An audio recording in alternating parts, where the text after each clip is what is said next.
من شرور أنفسنا ومن سيئات أعمالنا من يهده الله فلا مضل له ومن يضلل فلا هادي له ونشهد أن لا إله إلا الله وحده لا شريك له ونشهد أن سيدنا وشفيعنا وحبيبنا محمدا عبده ورسوله صلى الله عليه وعلى آله وأصحابه وبارك وسلم تسليما كثيرا كثيرا.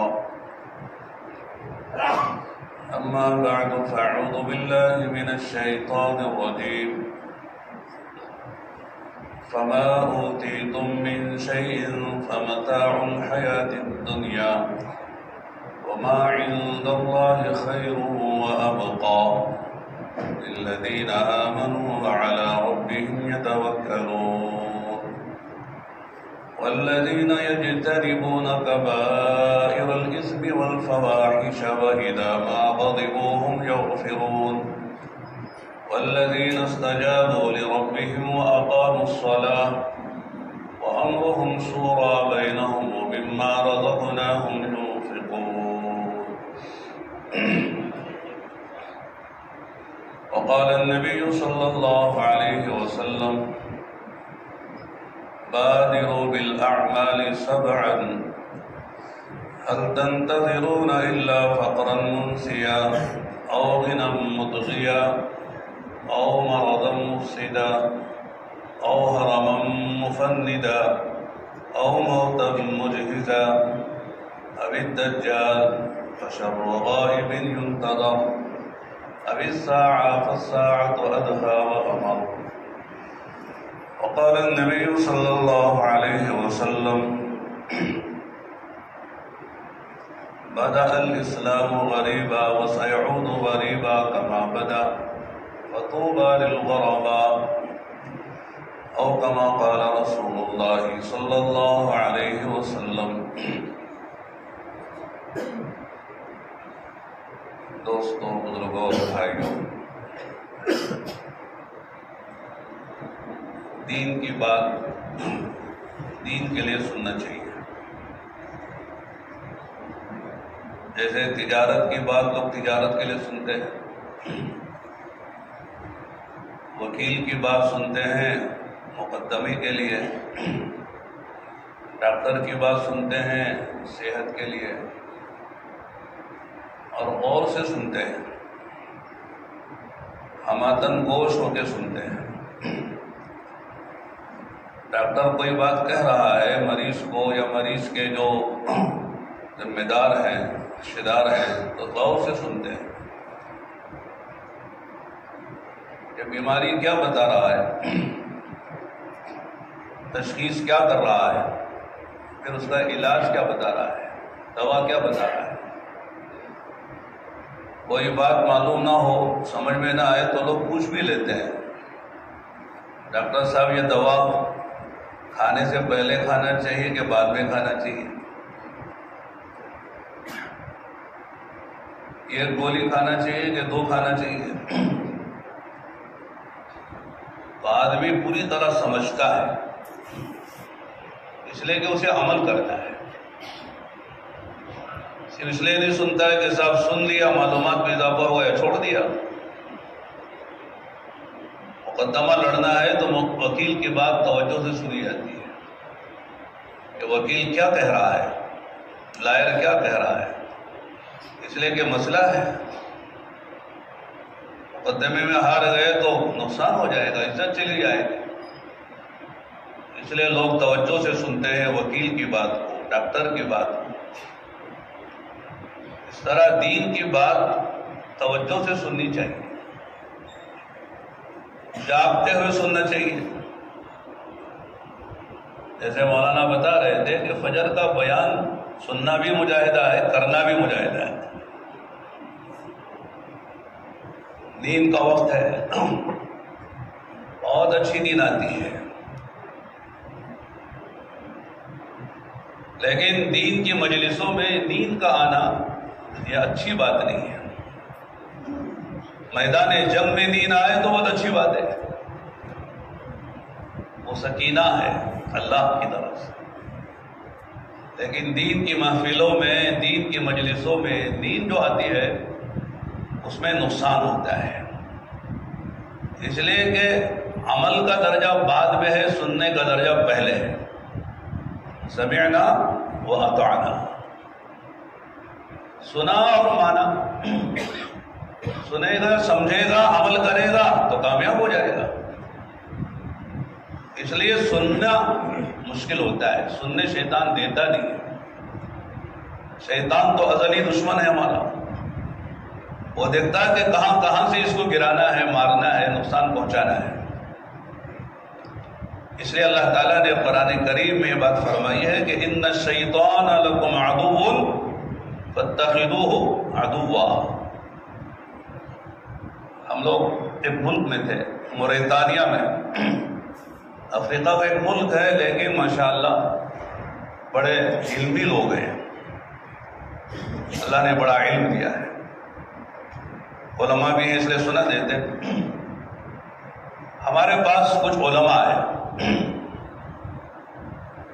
اور انہوں نے کہا کہ آپ لوگ ماشاءاللہ ہندوستان سے آئے ہیں، آپ کے یہاں حدیث کے علم کا بڑا چرچا ہے، آپ کے ہاں بڑے بڑے شیوخ الحدیث ہیں اور آپ کی سندیں بہت عالی ہیں، واسطے کم ہیں تو عالی ہیں، اس لیے ہم آپ سے حدیث کی سند لینا چاہتے ہیں۔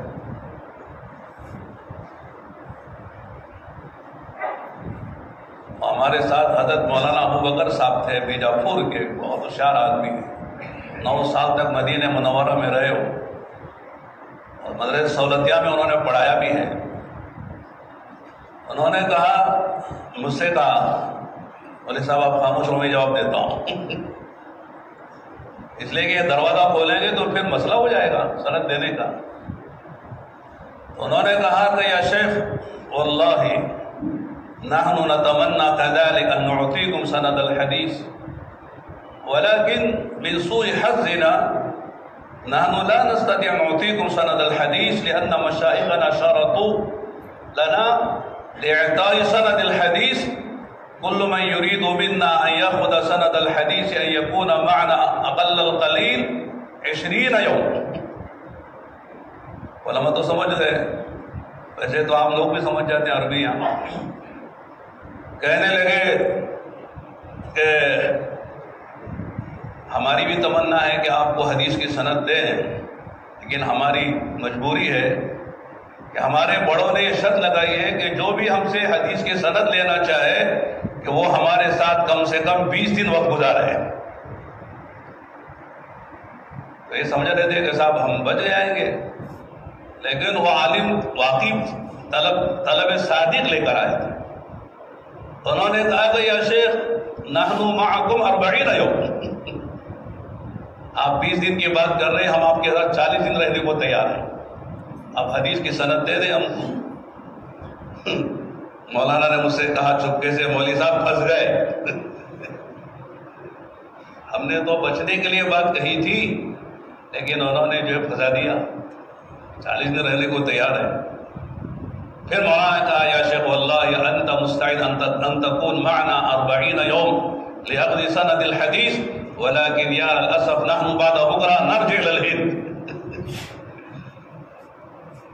کہنے لگے واقعی آپ کے اندر بڑی سچی طلب ہے، آپ ہمارے ساتھ حدیث کی سند لینے کے لیے 40 دن رہنے کو تیار ہے، واقعی بڑی بات ہے، لیکن افسوس کی بات یہ کہ ہم پرسوں واپس جا رہے ہیں ہندوستان۔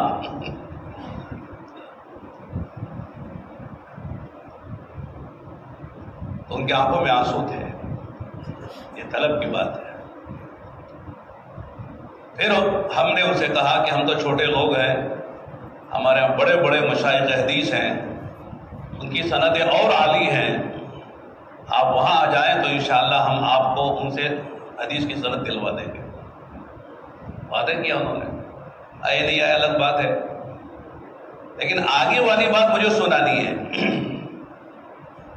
بعد میں پتا چلا کہ اس میں 2-3 علماء وہ تھے جو ہمارے پاس آئے تھے، ہم چھوٹوں کے پاس حدیث کی سند لینے کے لیے۔ ان میں 2-3 علماء ایسے تھے جن کو صحاح ستہ، بخاری شریف، مسلم شریف، ترمذی شریف، ابو داؤد شریف، نسائی شریف، ابن ماجہ شریف، یہ 6 کتابیں جو ہمارے مدارس میں دورے میں اور فضیلت میں پڑھائی جاتی ہیں، یہ 6 کی 6 حدیث کی بڑی بڑی کتابیں، ان کو سندن و متنن زبانی یاد ہے، صرف متن نہیں سند کے ساتھ یاد ہے۔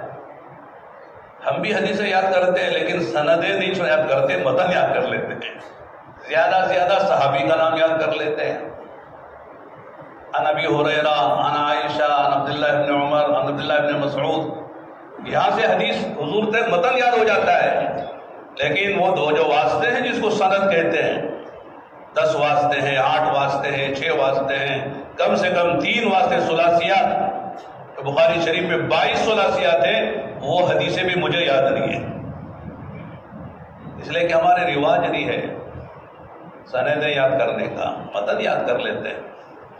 اور جمعے کے خطبے کا فائدوں میں سے فائدہ یہ ہے کہ خطیب حضرات کو ہزاروں حدیثیں یاد ہو جاتی متن، اس لیے کہ ان کو حدیثیں سنانی ہوتی ہے خطبے میں۔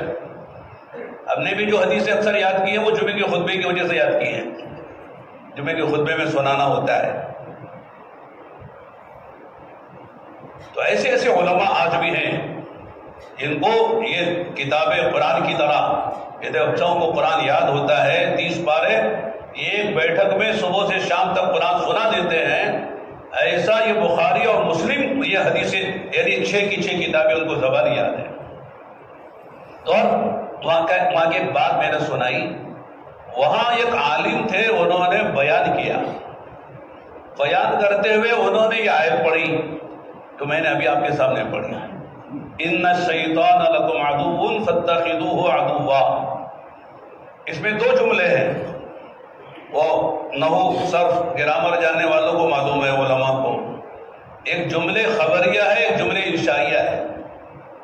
ان الشیطان لکم عدو، یہ جملہ جو ہے خبریہ ہے، یعنی اللہ نے خبر دی ہے یقیناً شیطان تمہارا دشمن ہے۔ کیا ہے؟ دوسرے کے دشمن ہے، دشمن ہے، سب جانتے ہیں، بچہ بھی کہتا شیطان دشمن ہے، ان پڑھ بھی کہتا کہ واقعی شیطان دشمن ہے، اسے سب مانتے ہیں، اللہ کی خبر کو کہ سب تصدیق کرتے ہیں۔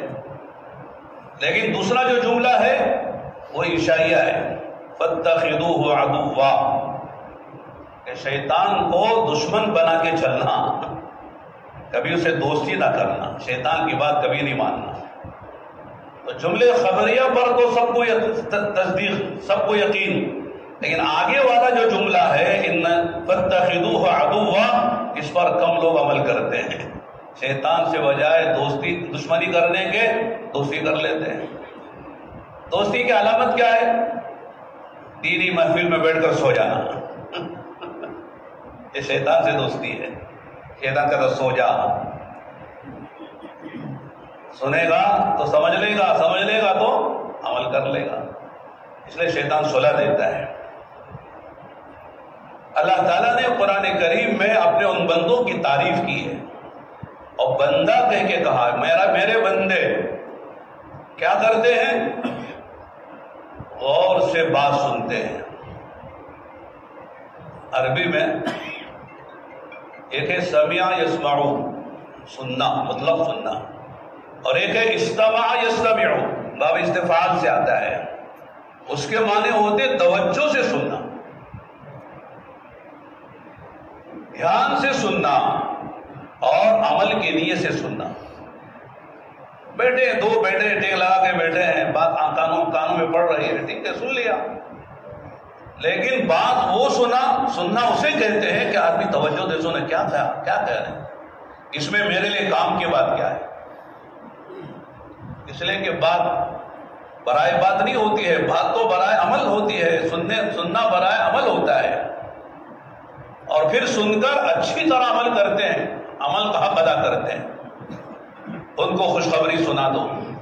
فرمایا کہ یہی لوگ ہیں جن کو اللہ نے راہ سجائی ہے، اور یہی عقل مند لوگ ہیں، سمجھدار لوگ۔ فَبَشِّرْ عِبَادِيَ الَّذِينَ يَسْتَمِعُونَ الْقَوْلَ فَيَتَّبِعُونَ أَحْسَنَهُ،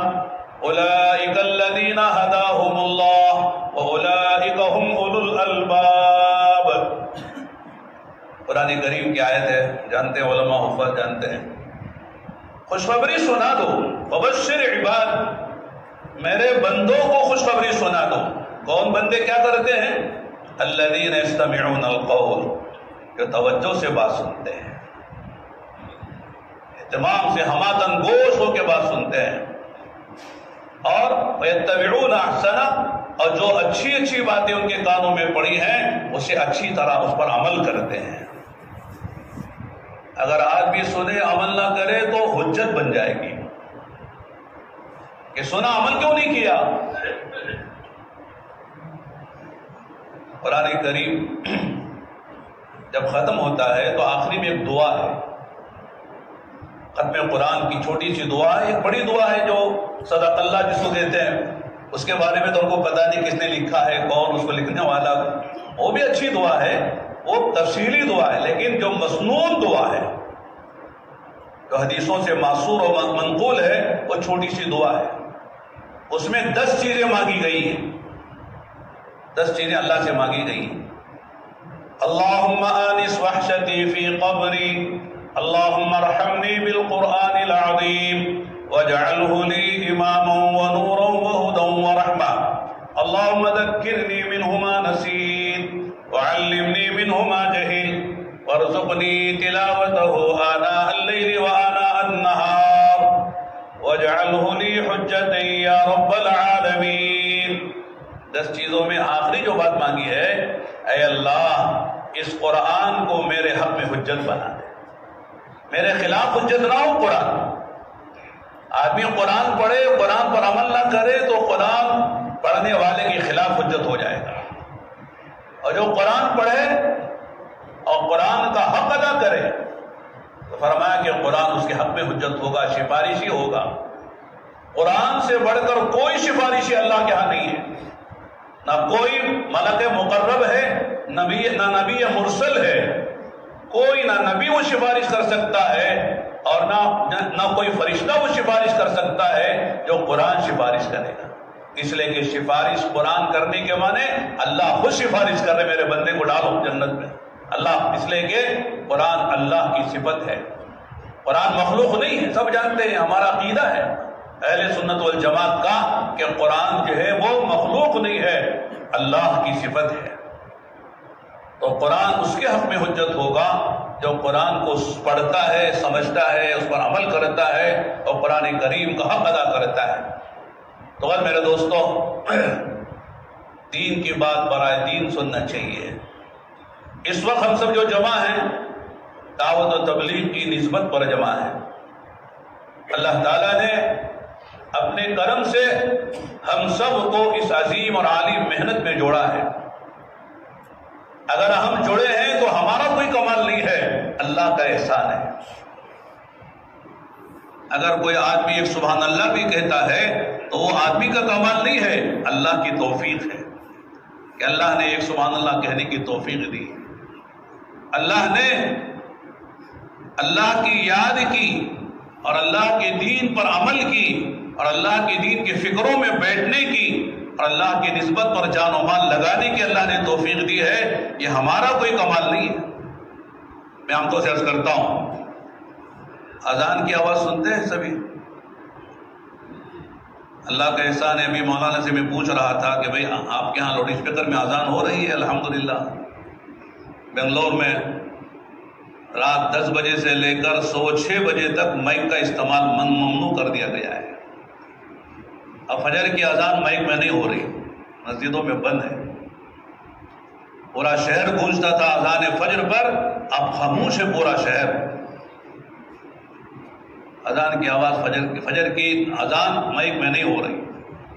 کوئی بھی مذہب کا انسان ہو اس کو پابند کر دیا گیا ہے کہ مائک استعمال نہ کیا جائے رات 10 بجے سے لے کر صبح 6 بجے تک. تو ہر جب بھی ہم اذان کی آواز سنتے ہیں، سننے والے کو حکم ہے. کیا حکم ہے؟ جیسے مؤذن کرا تم بھی کہو. اور جب مؤذن کہے حی علی الصلاۃ حی علی الفلاح تو کیا کہنا چاہیے؟ کیا کہنا ہے؟ لا حول ولا قوت الا باللہ. اب یہ آگے کا اگر سوال پوچھا جائے کہ بھی لاحول کیوں پڑھتے ہیں؟ بہت سے لوگ پریشان ہو جاتے ہیں، ذہن میں آتا ہے کہ شیطان کو بھگانے کے لیے پڑھتے ہیں۔ شیطان تو پہلے ہی بھاگ رہا ہے، اذان کی آواز کا شیطان تحمل نہیں کر سکتا، جہاں تک اذان کی آواز پہنچ رہی وہاں بھاگ رہا ہے، ہوا خارج کرتے ہوئے۔ اسے بھگانے کی کیا ضرورت ہے، وہ تو ویسے بھاگا ہوا ہے۔ لاحول کیوں پڑھتے ہیں؟ جیسے بہت سے لوگ منہ کھلتا ہے کہتے ہیں استغفر اللہ، استغفر اللہ کا موقع نہیں، اعوذ باللہ پڑھنا چاہیے، اس لیے کہ حدیث میں آتا ہے التصاور من الشیطان والتشمیت من الرحمن، چھینک آتی ہے تو رحمان کی طرف سے، تو کیا بولنا چاہیے؟ الحمدللہ۔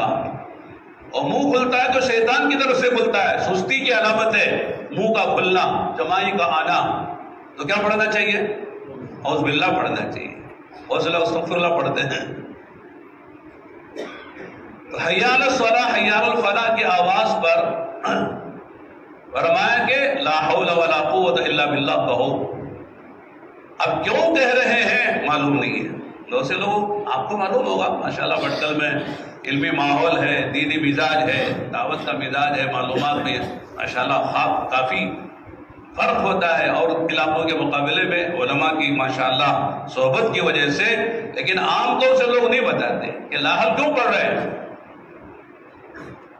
لاحول پڑھنے کا مطلب یہ ہے کہ اے اللہ کوئی نیکی کرنے کی طاقت نہیں ہے، بدی سے برائی سے بچنے کی طاقت نہیں ہے، اے اللہ تیری توفیق کے بغیر، اے اللہ تیرا منادی مؤذن مجھے تیرے گھر بلا رہا ہے اور میں مسجد کے پہلو میں، پڑوس میں، جوار میں میرا مکان ہے، میری دکان ہے اور میں صحت کے ساتھ ہوں، اے اللہ کوئی مجھے پریشانی نہیں ہے، لیکن تیرے گھر میں آ نہیں سکتا جب تک کہ تو توفیق نہ دے۔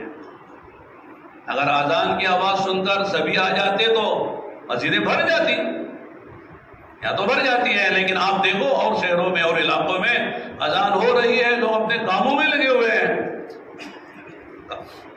کانوں میں مؤذن کی آواز مائک کے ذریعے سے پڑ رہی، گھس رہی ہے، لیکن مسجد میں نہیں آ رہی، اللہ کی توفیق نہیں ہے۔ تو جب ایک آدمی اذان کی آواز سن کر مسجد میں اللہ کی توفیق کے بغیر نہیں آ سکتا، تو بولو 4 مہینے چلا 3 دن اندرون و بیرون ملکوں میں آدمی پھرے، بھی بچوں کو چھوڑ کر، اللہ کی توفیق کے بغیر ہو سکتا ہے؟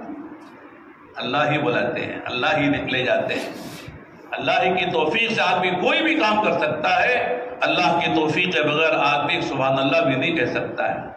تو لہذا اگر کوئی آدمی کوئی کام کر رہا ہے تو یہ نہ سمجھے کہ صاحب میں کر رہا ہوں، میری طاقت ہے، میرا علم ہے، میرا ہنر ہے، میری قربانی ہے، بلکہ اللہ تیری توفیق ہے۔ کچھ لوگ اللہ کے نبی علیہ السلام کے پاس آئے اور آگے کہنے لگے کہ اے محمد صلی اللہ علیہ وسلم، ایمان لا کر ہم نے آپ پر احسان کیا ہے، آپ لوگوں کو دعوت دے رہے، لوگ نہیں مان رہے، ہم نے آپ کی دعوت قبول کی ہے اور ہم نے آپ کا کلمہ پڑھا ہے اور ہم آپ کے دین میں داخل ہوئے ہیں، لہذا ہم نے آپ پر احسان کیا ہے۔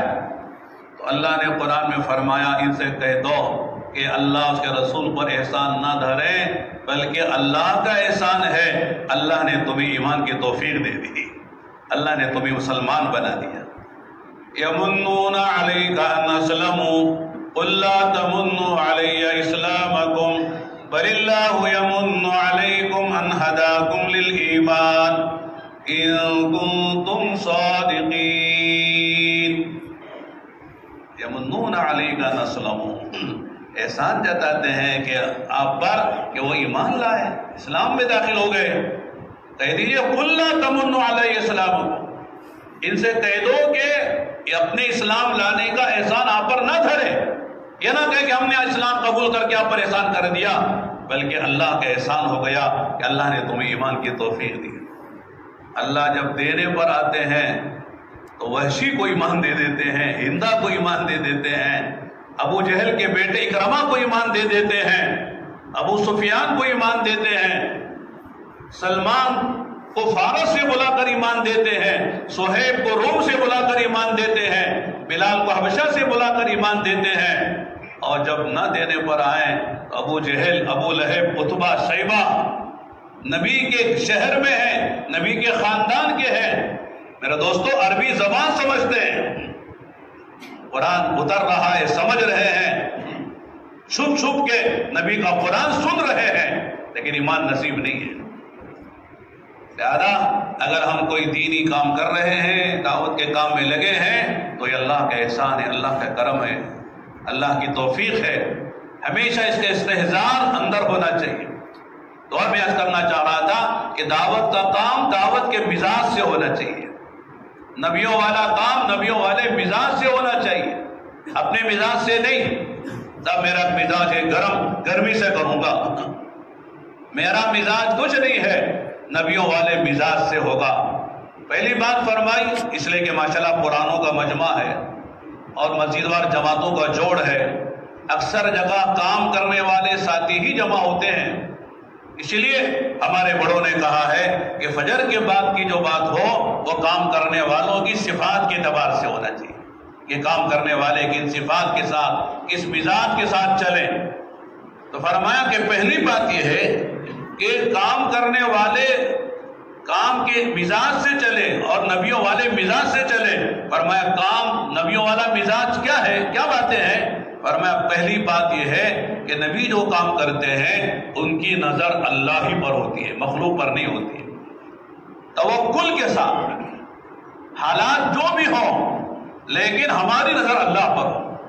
صاحب یہ کیسے مانے گا، یہ علاقہ کیسے اٹھے گا، یہ کیسے قبول کریں گے، یہاں سے جو نتیجہ کیسے نکلے گا. نہیں، کرنے والے کون ہیں؟ اللہ ہے.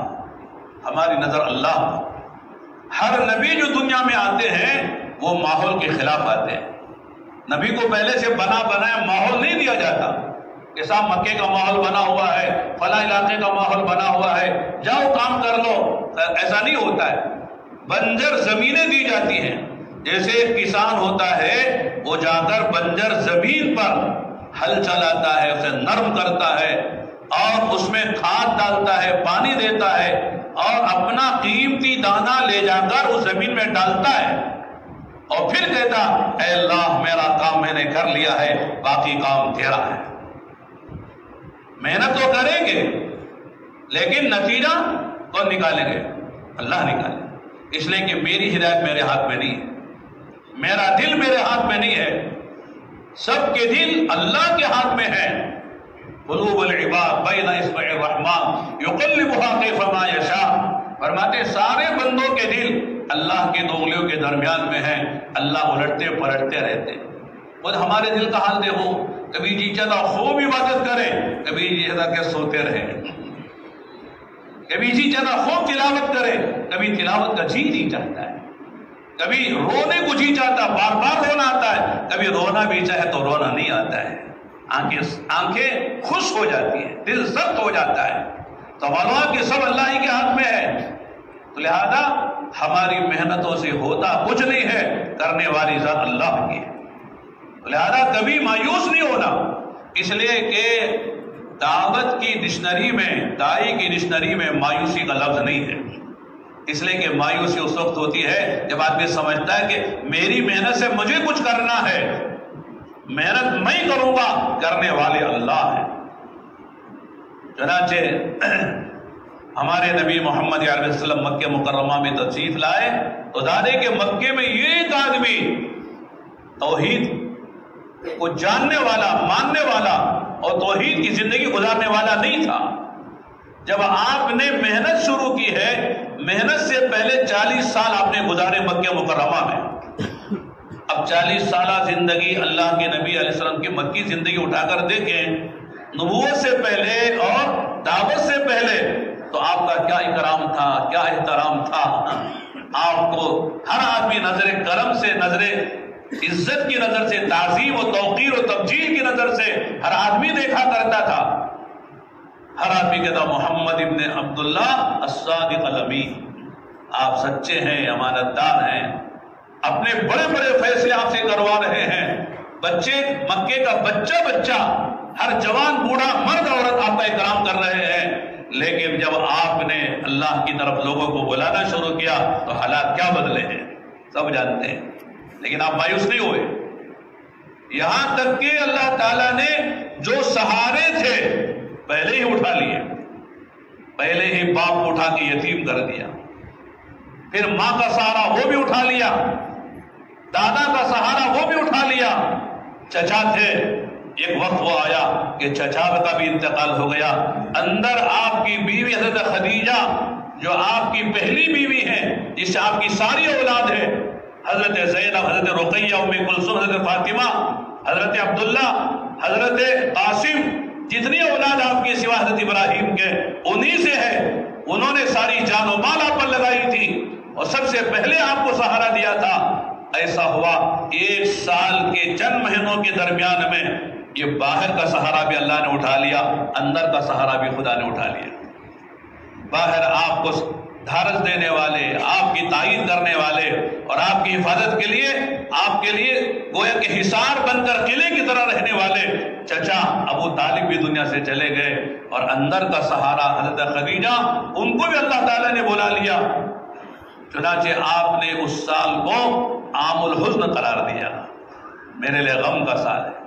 حالانکہ طائف میں بھی آپ پر حالات آئے، شاب ابی طالب میں بھی آپ پر حالات آئے، ہجرت کر کے آپ گئے ہیں، احد میں آپ پر حالات آئے، سارے حالات آپ پر آئے، لیکن آپ نے کسی سال کو عام الحزن قرار نہیں دیا۔ لیکن مکہ مکرمہ میں جب یہ دونوں سہارے اندر و باہر کے اللہ نے اٹھا لیے تو آپ نے اس سال کو کہا یہ میرے لیے غم کا سال ہے۔ تو اللہ دکھانا چاہتے ہیں، اے نبی، آپ کا بھروسہ اور آپ کا اعتماد، آپ کا توکل صرف اللہ پر ہے، نہ کسی مخلوق پر ہے، نہ کسی فرد پر ہے، نہ اہل خانہ پر ہے، نہ باہر کے کسی لوگ پر ہے۔ آپ بھروسہ کریں اللہ نے دکھایا۔ ایک نبی کھڑے ہوتے ہیں اور سارا مکہ کا مخالف ہے، اور چچا کو لوگوں نے آگے کہا کہ آپ کے بھتیجے نے ہمارے لیے مصیبت کھڑا کر دی ہے، قیامت قائم کر دی ہے، لہذا اگر آپ کے بھتیجے کو دولت کی ضرورت ہے، ہم اتنی دولت جمع کر دیں گے کہ مکے میں آپ سے بڑا کوئی مالدار نہیں ہوگا۔ اگر آپ کو عہدے کی ضرورت ہے، ہم آپ کو مکے کا رئیس اور صدر بنا لیں گے، اور آپ کے بھتیجے کو اگر عورتوں کی خواہش ہے تو ہم جتنی چاہے عورتوں سے، لڑکیوں سے ان کا نکاح کروا دیں گے۔ آپ ان کو منع کر دیں، وہ توحید کی دعوت نہ دیں، ایمان کی دعوت نہ دیں۔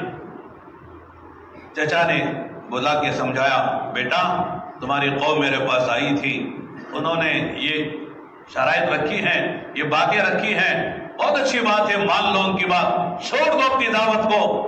حدیث میں آتا ہے جب آپ نے چچا کی زبان سے یہ باتیں سنی تو آپ کی آنکھوں میں آنسو آ گئے۔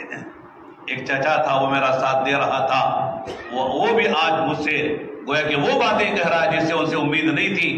پھر کہا، چچا میری قوم نے آپ سے وہ باتیں کہی ہیں جو ان کے بس میں ہے، اگر وہ مجھ سے وہ باتوں کا اس بات کا مطالبہ کرتے ہوئے وہ بات پیش کرے جو ان کے بس میں نہیں ہے، مثال کے طور پر فرمایا، اگر لو وضع الشمس فی یمینی والقمر فی یساری ما ترکت هذا الامر، اگر وہ ایک میرے ہاتھ میں سورج لا کر رکھ دے دائیں ہاتھ میں، بائیں ہاتھ میں چاند لا کر رکھے اور یہ کہے کہ دعوت کے کام کو چھوڑ دو، میں چھوڑ نہیں سکتا۔ یہاں تک کہ اللہ تعالیٰ اس دین کو سارے عالم میں پہنچا دے، ہر کچے پکے مکان میں داخل کر دے، یا اسی راہ میں اللہ مجھے اپنے پاس بلا لے۔ یقین ہوتا ہے کہ اللہ پر بھروسہ ہوتا ہے، اللہ پہ بھروسہ کرنے والوں ہی سے اللہ کام لیتے ہیں۔ ایک بات مجھے یاد آئی، حضرت مولانا الیاس صاحب رحمۃ اللہ علیہ کی جو خصوصیات تھیں، ان میں ایک اہم خصوصیت یہ تھی کہ جب انہوں نے کام شروع کیا، حالات ان کے سامنے بھی بہت تھے، مایوسی کی کیفیت ہو گئی تھی، لیکن اتنا اللہ پر یقین تھا، میں کروں گا، اللہ اس کا نتیجہ نکالے گا، آج نہیں کل نہیں پرسوں نتیجہ ضرور نکلے گا۔ اگر صحیح طریقے سے محنت کی جائے تو پھر اللہ تعالیٰ محنت کو ضائع نہیں فرماتے۔ اللہ کی سنت ہے، حضرت یوسف علیہ السلام کے جو پوری سورت کا جو خلاصہ ہے، جو علماء فرماتے ہیں جب بھائی آئے اور بھائیوں نے ان سے امداد مانگی، گویا کہ بھیک مانگی کہ صدقہ ہی کر دیجئے، ہم یہ پونجی لائے ہیں، جو بالکل جو ہے رتی و بیکار ہے، کھوٹی پونجی ہے، کھوٹے سکے لائے ہیں، ہم نبی کے اولاد ہیں، نبی کے خاندان کے لوگ ہیں، ہم پہ رحم کر دیجئے، صدقہ کر دیجئے۔ تو یوسف علیہ السلام سے رہا نہیں گیا، اللہ کی طرف سے بھی اشارہ ہو گیا، کھل جاؤ، بتا دو اپنی۔ تب انہوں نے پوچھا تھا هل علمتم ما فعلتم بيوسف واخيه اذ انتم جاهلون، کچھ پتا بھی ہے کہ تم نے یوسف اس کے بھائی بنیامین کا کیا کیا تھا؟ اور آگے یہ بھی کہ تب اس وقت تم نادان تھے، کوئی سرزنش نہیں کی، کوئی شرمندگی والی بات نہیں کی، بلکہ تم اس وقت نادان تھے، تم کو پتہ نہیں تھا ہم کیا کر رہے ہیں، اس کا نتیجہ کیا ہونے والا ہے۔ یوسف علیہ السلام کھل گئے، کھل کے کہا هل علمتم ما فعلتم بيوسف واخيه اذ انتم جاهلون۔ تب بھائیوں نے کہا انت یوسف، سمجھ رہے تھے کہ یوسف کو بھی میں ڈال دیا، یوسف ختم ہو گیا ہے، یوسف کہاں ہے؟ یوسف کا قصہ اللہ کو پتا ہے یا ہم کو پتا ہے، اور تیسرے نمبر پر یوسف کو معلوم ہے، تو معلوم ہوتا ہے یہ ہم تو ہم ہیں، یہ خدا تو ہے نہیں، وہ نہ ہو یوسف ہی ہوگا۔ انت یوسف، کیا آپ یوسف ہیں کیا؟ تو کہا انا یوسف وہذا اخی، ہاں میں یوسف ہوئی، میرا بھائی بنیامین ہے۔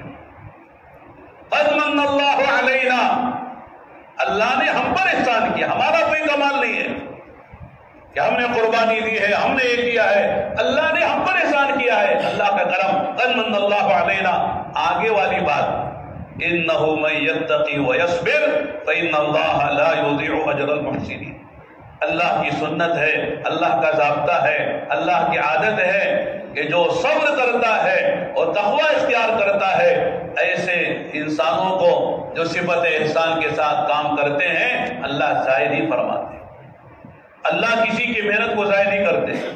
اگر آدمی صحیح نیت سے، صحیح طریقے سے اللہ کی رضا کے لیے کام کرتا ہے، اللہ ایسوں کی محنتوں کو ضائع نہیں فرماتے۔ تو مولانا الیاس صاحب رحمۃ اللہ علیہ کی جو صفت، جو امتیازی خصوصیات تھی، فرماتے ان میں ایک یقین کی دولت تھی، اللہ نے عجیب و غریب یقین دیا۔ شاید آپ حضرات نے سنا ہوگا علماء سے، مولانا سے، کہ ہمارے استاد نے ایک مرتبہ یہ بات فرمائی تھی کہ مولانا منظور نعمانی صاحب رحمۃ اللہ علیہ، وہ رابطہ عالم اسلامی کے کوئی اجلاس تھا، اس میں شرکت کے لیے جا رہے، حضرت مولانا علی میاں صاحب رحمۃ اللہ علیہ، ساری دنیا جانتی ہے حضرت کا مقام مرتبہ، تو حضرت بھی مولانا منظور نعمانی صاحب، یہ دونوں حضرات رابطہ عالم اسلامی جو مکہ مکرمہ میں ایک بڑا ادارہ ہے اس کے اساسی رکن تھے، اس کے اجلاس میں، اس کی میٹنگوں میں جایا کرتے تھے۔ تو ایک مرتبہ جا رہے تھے تو حضرت مولانا سجاد صاحب ہمارے استاد ہیں، انہوں نے ہم کو براہ راست سنایا تھا، ہم طلبا ندوے میں، کہا کہ ایک مرتبہ سفر کر رہے تھے تو ہوائی جہاز میں دلی سے سفر ہو رہا تھا جدہ کا، تو ایک پائلٹ امامہ باندھے ہوئے، چہرے پہ داڑھی ہے، وہ آگے اس نے سلام کیا، آگے کہا کہ یہ بزرگ جو ہے وہ نظام الدین کے ہیں کیا؟ دیکھ کر سمجھ گیا ہوں، ہاں۔ تو پھر بات چیت ہوتی رہی، تو بات چیت کے دوران اس نے کہا مولانا سجاد صاحب سے کہ ماشاءاللہ آپ انگریزی بھی جانتے ہیں، عربی بھی جانتے ہیں، عالم ہیں، لہذا ڈیٹرائٹ میں امریکہ میں ایک اجتماع ہو رہا ہے، اگر آپ آ جائیں تو اربوں میں فائدہ ہو جائے گا، آپ وہاں ہیں، ہماری تمنا ہے، میں جا رہا ہوں، میں بھی ڈیٹرائٹ کے اجتماع میں جا رہا ہوں۔ تو مولانا کہتے ہیں کہ مجھے تعجب ہوا کہ پائلٹ دعوت دے رہا ہے، ہوائی جہاز میں پائلٹ میری تشکیل کر رہا ہے، تو کہتے ہیں کہ میں نے مولانا اپنے ابی سے سنایا یہ پائلٹ مجھے ڈیٹرائٹ آنے کی دعوت دے رہا ہے۔ تو مولانا سنتے ہی مولانا عجیب حال ہو گیا، مولانا نے کہا کہ قلندر ہرچے گویت دید گویت،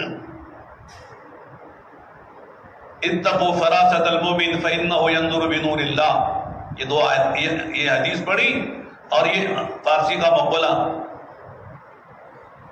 قلندر ہرچے گویت دید گویت، جو آدمی واقعی اللہ والا ہوتا ہے وہ جو بولتا ہے وہ کہ دیکھ کر بولتا ہے، آنکھوں سے دیکھ کر بول رہا ہے، غیب کی چیز ہے لیکن دیکھ کر بول رہا ہے، ایسا یقین کے ساتھ بولتا ہے۔ پھر حضرت نے کہا کہ سنو،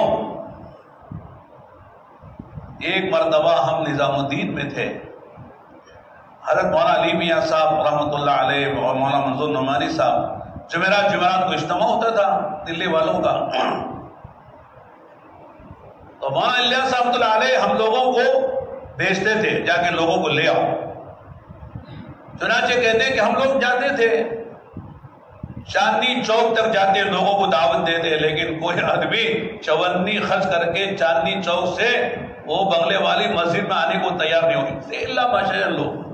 ایک مرتبہ ہم لوگ مایوس ہو گئے، مایوس ہو کے آگے کہا کہ حضرت آپ نے ایسا کام شروع کیا ہے کہ کوئی مانتا نہیں ہے، کوئی قبول کرتا نہیں ہے، ہماری صلاحیتیں ضائع ہو رہی ہیں۔ جیسے کبھی ہم کو بھی ہوتا نا، پھر کیا ملے گا اس سے، کیا ہوگا، کچھ نہیں ہوگا، کوئی اور کام کرے تو فائدہ ہوگا، ہماری صلاحیتیں ضائع نہ ہو جائیں۔ اس کے علماء کے ذہن میں بات آتی ہے، تو کہا کہ ہماری صلاحیتیں ضائع ہو رہی، آپ ہم سے کوئی اور کام لیں، تو یہ ہم سے ہو نہیں رہا، اس لیے کہ لوگ قبول نہیں کر رہے۔ کہتے ہیں کہ اس وقت حضرت مولانا الیاس صاحب اللہ علیہ آرام کر رہے تھے، بیٹھ گئے اور بیٹھ کر حضرت کا ایک جملہ حضرت نے کہا کہ علماء آپ مایوس نہ ہونا، کام کرتے رہیں، انشاءاللہ ایک وقت وہ آئے گا کہ اللہ تعالیٰ آپ کی اولاد کی فضاؤں میں تشکیلیں کروائے گی۔ میں نے اپنی آنکھوں سے دیکھ لیا کہ فضاؤں میں، ہوائی جہاز میں، فضا میں ہم اڑ رہے، وہاں ہماری آنکھوں کے سامنے ہماری اولاد کی تشکیل خدا کروا رہے۔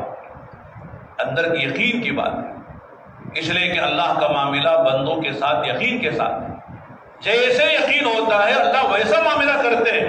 انا عند ظن عبدی بی، فرمایا کہ اللہ کے بندے کا اللہ کے ساتھ جیسے یقین، ظن کے معنی یہاں علماء نے فرمایا یقین کے ہیں، جیسے یقین کرو گے اللہ ویسا معاملہ کرے۔ محنت کریں، ہمارے بس کی جتنا ہم کر سکتے ہیں اس میں کوئی کوتاہی نہ کریں، باقی نتیجہ نکالنے والا اللہ۔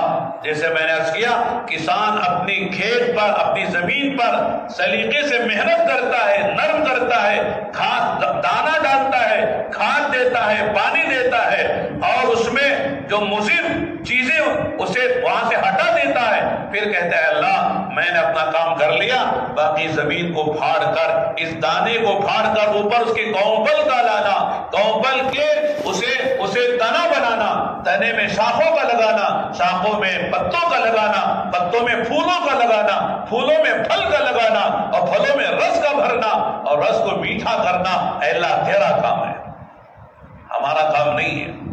ہماری محنت، ہم کسی سے مایوس نہیں ہے۔ میں وہی کہتا ہوں کہ کون جانتا تھا کہ حضرت عمر جیسے انسان جنہوں نے اللہ کے نبی کو ختم کرنے کے لیے ننگی تلوار لے کے چلے تھے، مکے میں کسی لال کی ہمت نہیں تھی کہ ننگی تلوار لے کے اللہ کے نبی کے لیے شہادت کے لیے، اللہ کے نبی کو شہید کرنے کے لیے سے نکلے، لیکن اللہ نے انہیں کو کہاں سے کہاں پہنچایا۔ لوگ کہتے تھے خطاب کا گدھا تو ایمان لا سکتا ہے، لیکن خطاب کا بیٹا جس کا نام عمر ہے وہ ایمان نہیں لائے گا۔ لوگوں کی زبانوں پر یہ تھا، لیکن اللہ نے کہاں سے کہاں پہنچایا۔ آقا نے فرمایا لو کان بعدی نبی لکان عمر، اس سے بڑا کوئی جو ہے یعنی اعزاز نہیں ہو سکتا۔ حضرت عمر کے مقام کو بیان کرنے کے لیے آپ نے اسلوب اختیار کیا ہے کہ اگر میرے بعد نبوت کا دروازہ کھلا رہتا تو میرا عمر نبی بنتا۔ نبی تو کوئی بنے گا نہیں، دروازہ بند ہے، آپ خاتم الانبیاء والمرسلین ہیں، لیکن حضرت عمر کے مقام کو بیان کرنے کے لیے اللہ کے نبی علیہ السلام نے فرمایا لو کان بعدی نبی ولو بالفرد، اگر میرے بعد نبوت کا دروازہ کھلا رہتا، نبیوں کی آمد کا سلسلہ جاری رہتا، تو میرے عمر میں استعداد ہے وہ نبی بن سکتا ہے۔ عمر کی زبان پہ حق بولتا ہے، عمر جس راستے پہ چلتا ہے شیطان کی ہمت نہیں ہوتی اس راستے پہ چلنے کی۔ ایک موقع پہ آپ نے فرمایا عمر تمہارے ایمان کا عجیب حال ہے، جب قبر میں جاؤ گے اور منکر نکیر آئیں گے اور تم سے پوچھیں گے من ربک ما دینک من نبیک، تم جواب میں کہو گے ربی اللہ من ربکما، دینی الاسلام، ما دینکما، نبی محمد صلی اللہ علیہ وسلم من نبیکما، میرا رب تو اللہ ہے، بتاؤ تمہارا رب کون ہے؟ میرا دین اسلام ہے، بتاؤ تمہارا دین؟ میرے نبی محمد صلی اللہ علیہ وسلم ہے، تمہارے نبی کون ہے بتاؤ؟ فرشتے کہیں گے یار ہم لوگ آئے تھے اس ممتحن بن کے ہمارا امتحان لینے لگ گیا، الٹا ہمارا ہم سے پوچھنے لگ گیا۔ حضرت عمر کے ایمان کا یہ عالم ہے۔ پوری امت میں ابو بکر کے بعد دوسرا نمبر حضرت عمر کا ہے۔ 11 ساڑھے 10 سال ایسی حکومت کی ہے، دشمنوں نے کہا اگر اسلام کو ایک اور عمر مل جاتا دنیا میں کوئی اور دھرم باقی نہ رہتا۔ ایسا اللہ نے آپ سے حکومت کروائی، کون جانتا تھا؟ اس لیے میرے دوستوں ہم کسی سے مایوس نہیں ہیں، محنت ہمارے ذمے ہے، کوئی علاقے والے نہیں مانیں گے، فلاں نہیں مانے گا، ہم کو کچھ بحث نہیں ہے، اس لیے کہ نتیجہ ہمارے ذمے نہیں ہے، کام کرنا ہمارے ذمے ہے۔ محنت ہم صحیح کریں، محنت پوری کریں اور پھر اللہ پہ بھروسہ کریں، پھر دیکھیں اللہ تعالیٰ نتیجہ کیسے نکالتے ہیں۔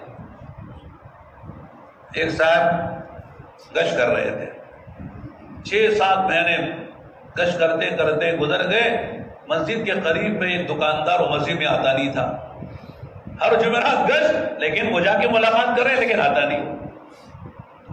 بعض لوگ جو ہے بغیر مشورے کے بھی مشورہ دیتے ہیں، بغیر مشورہ مانگے مشورہ دیتے ہیں، لوگوں کی عادت ہوتی ہے مشورہ دینے کی۔ تو ایک صاحب نے کہا لگا صاحب برخوردار اس کے پاس کیوں جاتے ہو، یہ تو مانتا نہیں ہے، آتا نہیں ہے، وقت ضائع کیوں کر رہے ہو، چھوڑو اسے۔ اللہ تعالیٰ داعی کو سجاتے ہیں، سمجھاتے ہیں۔ اس نے کہا چاچا آپ کی نصیحت سراغوں پہ، لیکن مجھے آپ سے ایک بات کرنی ہے۔ کہا کیا کرنی ہے؟ یہ بتائیے کہ میں اس کے بعد جو جا رہا ہوں دعوت لے کر اللہ کی طرف، اللہ کے گھر بلانے کے لیے، یہ میرا کام اچھا ہے کہ برا ہے؟ اچھا کام ہے۔ وہ جو میں دعوت اسے دیتا ہوں لیکن وہ میری بات مانتا نہیں ہے، آتا نہیں ہے، بولو وہ اچھا کر رہا ہے کہ برا کر رہا ہے؟ یا برا کر رہا ہے۔ تو کہنے لگا جب وہ برا کام چھوڑنے کو تیار نہیں تو میں اچھا کام کیسے چھوڑ دوں؟ اس کا نہ آنا برا کام ہے، میرا بلانا اچھا کام ہے۔ جب وہ برا کام چھوڑنے کو تیار نہیں ہے تو میں اچھا کام کیسے چھوڑ دوں؟ میرے ذمہ بلانا ہے، مؤذن صاحب کا کام آواز لگانا ہے، کوئی آئے نہ آئے، کوئی نہیں آ رہا چھوڑ دیں گے۔ ہمارا کام بلانا ہے، دعوت دینا ہے، سمجھانا ہے، نہ آئے تو کہ بھئی میرا قصور شاید اس میں ہوگا۔ اللہ کے نبی علیہ السلام طائف گئے، نبی سے بڑھ کر کون دعوت دے سکتا ہے؟ نبی سے بڑھ کر شفقتوں، رحمتوں اور اخلاص کے ساتھ دعوت کون دے سکتا ہے؟ تو آپ کی دعوت کا کیا عالم ہے؟ لیکن جب لوگوں نے نہیں مانا، آپ نے ان پر الزام نہیں رکھا، اپنے اوپر الزام لے لیا، اللہ میں ہی کمزور ہوں، اللہ میں نے دعوت حق ادا نہیں کیا ہے، اے اللہ یہ نہیں مانیں گے۔ مجھے امید ہے کل آئندہ ان کی آنے والی نسلوں میں کوئی ایسا پیدا ہوگا جو میری دعوت کو قبول کرے گا۔ وہ وہی محمد بن قاسم ثقفی، قبیلہ ثقیف، طائف کا قبیلہ ہے، اسی قبیلے کا فرد آتا ہے، ہند و سندھ کو فتح کرتا ہے، اس کی محنتوں سے ہم سب مسلمان بنے ہوئے ہیں، پورا علاقہ ایمان والا ہے۔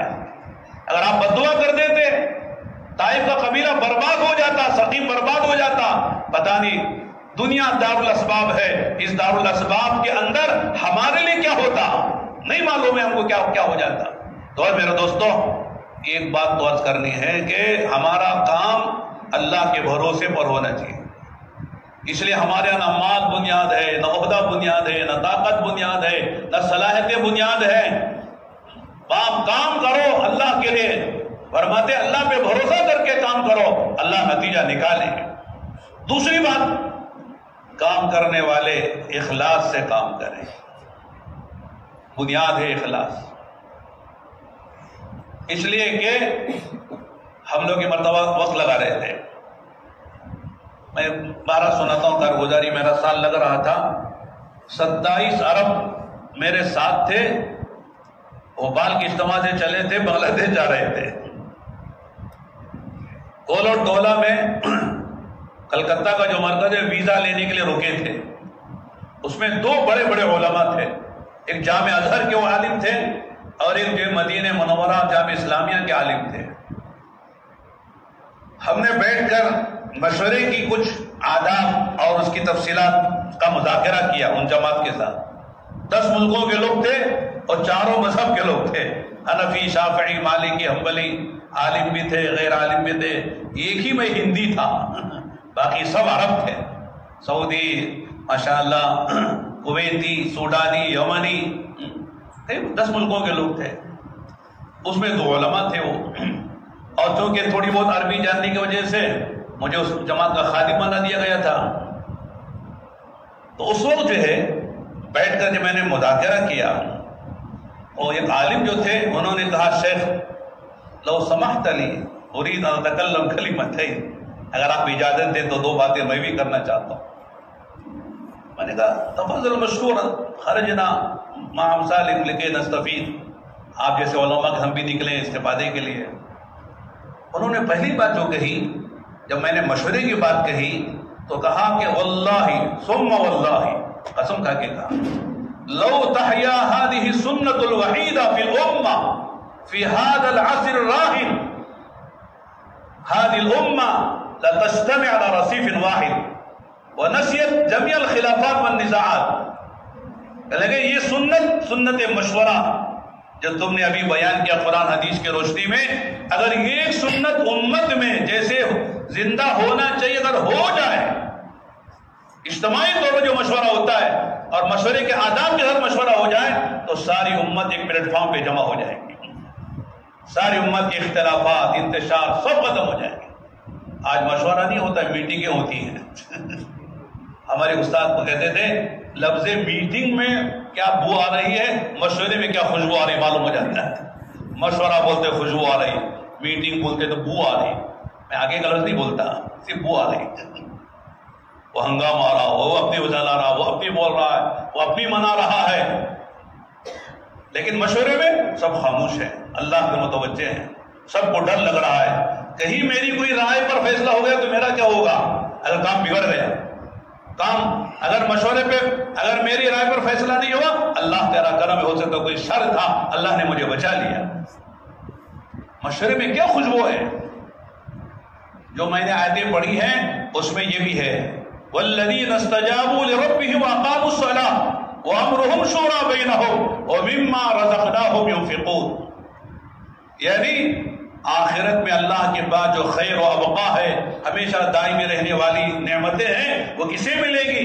ایمان والوں کو، اور اس کے بعد اللہ پہ بھروسہ کرنے والوں کو، اور جو بڑے بڑے گناہوں سے، فحاشی سے بچنے والے، اور جب غصہ آتا ہے تو غصے کو پی جانے والے، معاف کرنے والے، اللہ کی پوری بات قبول کرنے والے، اور پھر نماز قائم کرنے والے، اور اپنے کاموں کو مشورے سے لے کر چلنے والے، اور اللہ کی دی ہوئی دولت کو، نعمتوں کو، صلاحیتوں کو اللہ کے دین کے لیے خرچ کرنے والے، ان کے لیے وعدے ہیں اللہ کے پاس جو نعمتیں ان کے لیے۔ ایک طرف نماز ہے، ایک طرف انفاق ہے، دو کے بیچ میں مشورے کو لا کے رکھا ہے۔ ایک طرف مال جان کی قربانیاں ہیں، ایک طرف مال کی قربانیاں ہیں، بیچ میں کہا کہ مشورہ کرو، فرماتے ہیں پھر دیکھو تمہارے کام خدا کیسے بناتے ہیں۔ تو انہوں نے کہا، ایک تو کہا کہ اگر مشورے کی سنت زندہ ہو جائے تو امت ایک پلیٹ فارم پہ آ جائے گی۔ دوسری بات یہ کہی انہوں نے کہ دعوت کے کام میں جو اثر ہے، دعوت کے کام میں جو تاثیر ہے، ساری امت، سارے عالم میں ہر مسلک والے اور مذہب والے، امیر، غریب، دیہاتی، شہری، اور خواص و عوام سب جو چل رہے ہیں، عرب و عجم جو چل رہے ہیں، اس کی وجوہات میں بڑی وجہ یہ ہے کہ یہاں آدمی اپنی جان لگاتا ہے، اپنا مال لگاتا ہے، اپنی صلاحیتیں کھپاتا ہے، لیکن دنیا سے کچھ نہیں چاہتا، وہ چاہتا کہ میری خدا آخرت بنا دے۔ اخلاص بنیاد ہے۔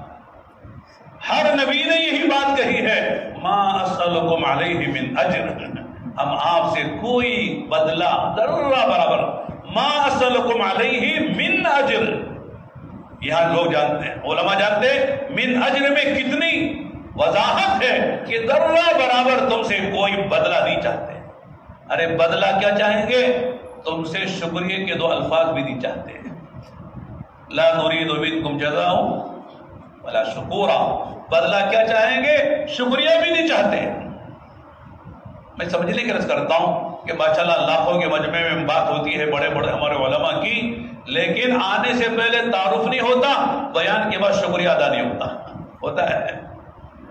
بڑے مولانا آئے ہیں، بڑی مشقتوں کو جھیل کر بنگلور سے رات کا سفر کر کے 1 بجے پہنچے، فجر میں آ کے بیان کیا انہوں نے، کوئی تعارف نہیں اور بیان کے بعد کوئی شکریہ بھی نہیں.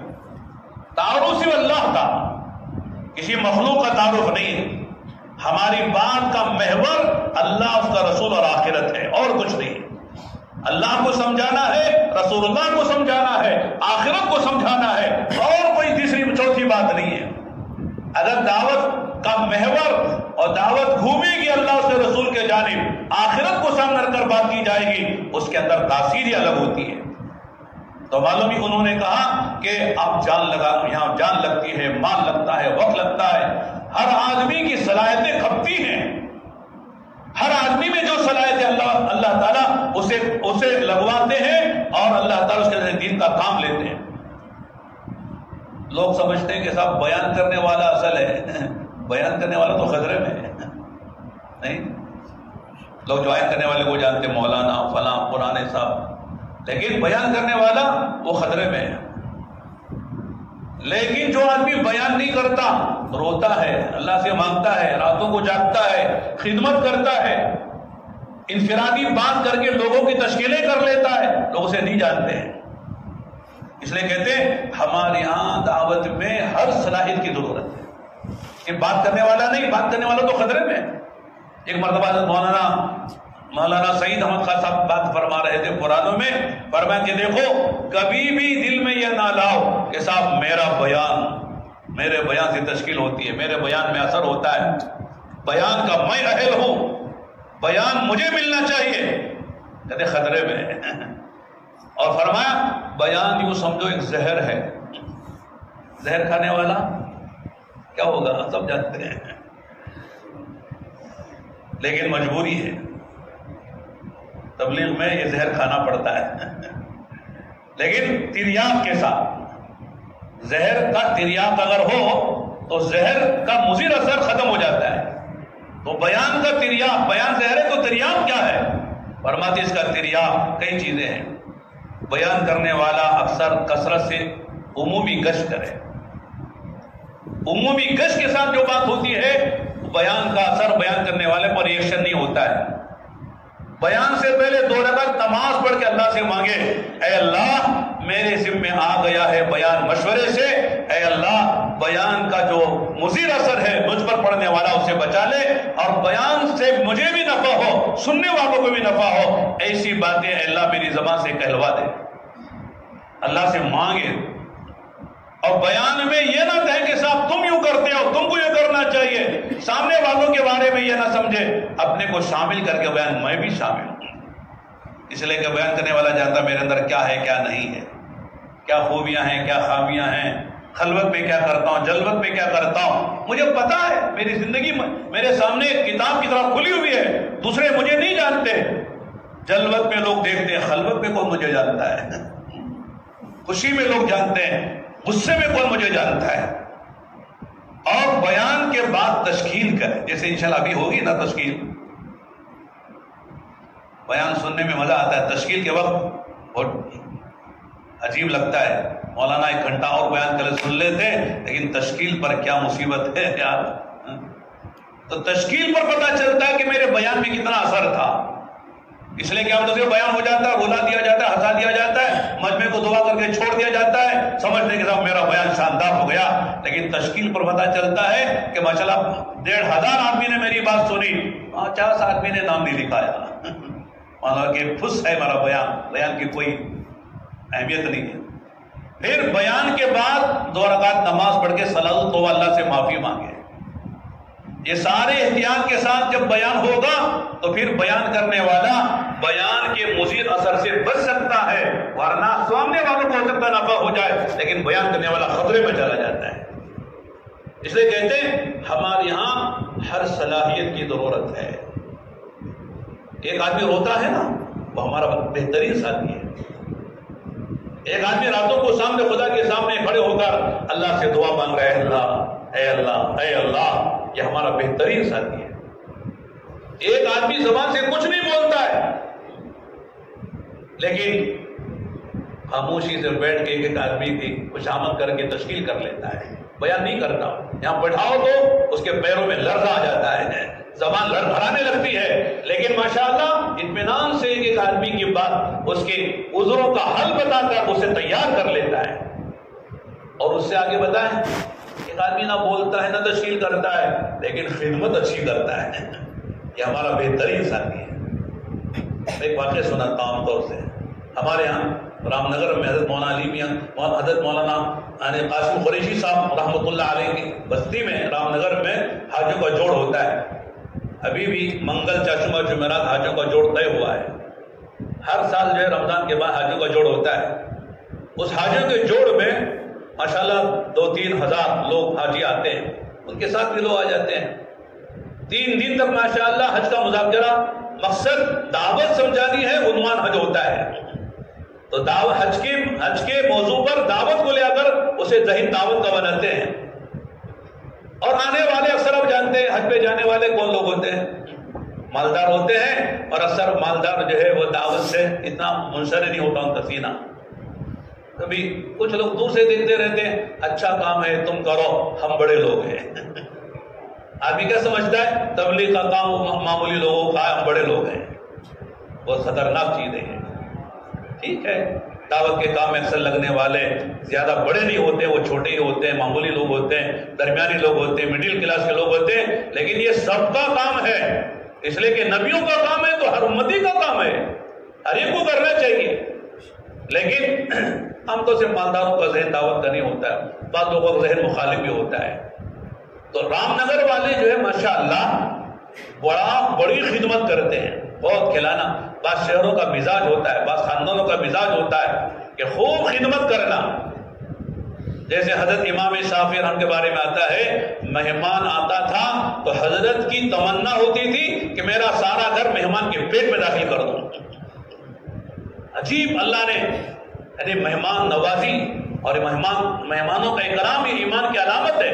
من کان یؤمن باللہ والیوم الآخر فلیکرم ضیفہ، چنانچہ مہمان خوب کھلاتے ہیں پلاتے ہیں، کبھی ٹھنڈا ہو رہا ہے، کبھی ڈرائی فروٹ کھلا رہے ہیں، کبھی جو فروٹ کھلا رہے ہیں، کبھی بریانیاں، تو مالدار بیٹھتے ہیں کھاتے ہیں، اور اس کے بعد حلقہ بنا کے بیٹھ کے فروٹ کھا رہے تھے، تو 2-3 مالدار جن کا دعوت کا ذہن نہیں تھا تو وہ چپکے چپکے ایک دوسرے سے کہہ رہے یہ تبلیغ والے میرے بیٹے بڑی اچھی خدمت کر کے رہے، سمجھے نا، تبلیغ والے میرے بیٹے پیار سے بہت اچھا کھلاتے ہیں، بڑی اچھی خدمت کرتے ہیں، ایک 3 دن جا کے بھی دیکھنا کیا کرنے کے ہوں، یعنی ان کی خدمت سے متاثر ہو رہے ہیں اور 3 دن کا ارادہ کر رہے ہیں۔ ہمارے ایک ساتھی سن رہے تھے، مجھ سے آ کے کہنے لگے مولانا میں چپ کے کہہ رہا تھا بیٹا بناؤ باپ بناؤ تبلیغ میں لگ جاؤ، ہم کو کوئی فرق نہیں پڑتا، تو ہم کو بیٹا بنا لو باپ بنا لو، لیکن تبلیغ میں لگ جاؤ، یہی اصل ہمارا مقصد ہے۔ تو دعوت کی محنت، دعوت میں اچھی خدمت کرنے والا یہ ہمارا بہترین ساتھی ہے۔ 4 مہینے کی جماعتیں ملکوں میں جاتی ہے نا، اس میں 2-1 ساتھی اگر خدمت کے اچھے ہوں تو جماعت دیکھو کیسا چمک گزار کر آتی ہے۔ اگر ہر ایک کے مزاج خدمت لینے کا ہے، پکانا نہیں ہے کھانا ہے، خدمت نہیں کرنی خدمت لینی ہے، اگر ہر ایک کا مزاج یہ ہو، وہ 4 مہینے والی جماعت جو ہے 4 ہفتے میں ٹوٹ جاتی ہے۔ خدمت کا مزاج بڑی چیز ہے، اور خدمت والا بہت کما لیتا ہے، بہت سو کو قریب کر لیتا ہے، اور بہت سو سے قریب ہو جاتا ہے۔ دیکھو بزرگوں سے کون قریب ہوتا ہے؟ بزرگوں کی خدمت کرنے والا۔ بڑے بڑے لوگوں کی یاد لینی پڑتی ہے، حضرت جاگ رہے کے سو رہے کے، حضرت کا معمول کیا ہے، کم ملاقات کرنی، لیکن خادم جب چاہتا جاتا رہتا ہے، خدمت کرنے والا قریب ہو جاتا ہے۔ اس لیے ہمارے ہاں دعوت میں جس کا مزاج خدمت کا ہو، ہمارا قیمتی ساتھی ہو، چاہے کچھ نہ بولتا ہو، اللہ اسے کام لے گے۔ اور ہمارے بڑوں کا بھی یہی کہنا ہے کہ جس کی جو صلاحیت ہے اس صلاحیت کو دعوت کے لیے استعمال کر۔ ایک آدمی مال والا ہے، خرچ کرتا ہے، اس کا خرچ غلط جگہ ہو رہا ہے، اس کا امالہ کر دو۔ جس کی جو صلاحیت ہے وہ اللہ کے دین کے لیے استعمال ہو جائے۔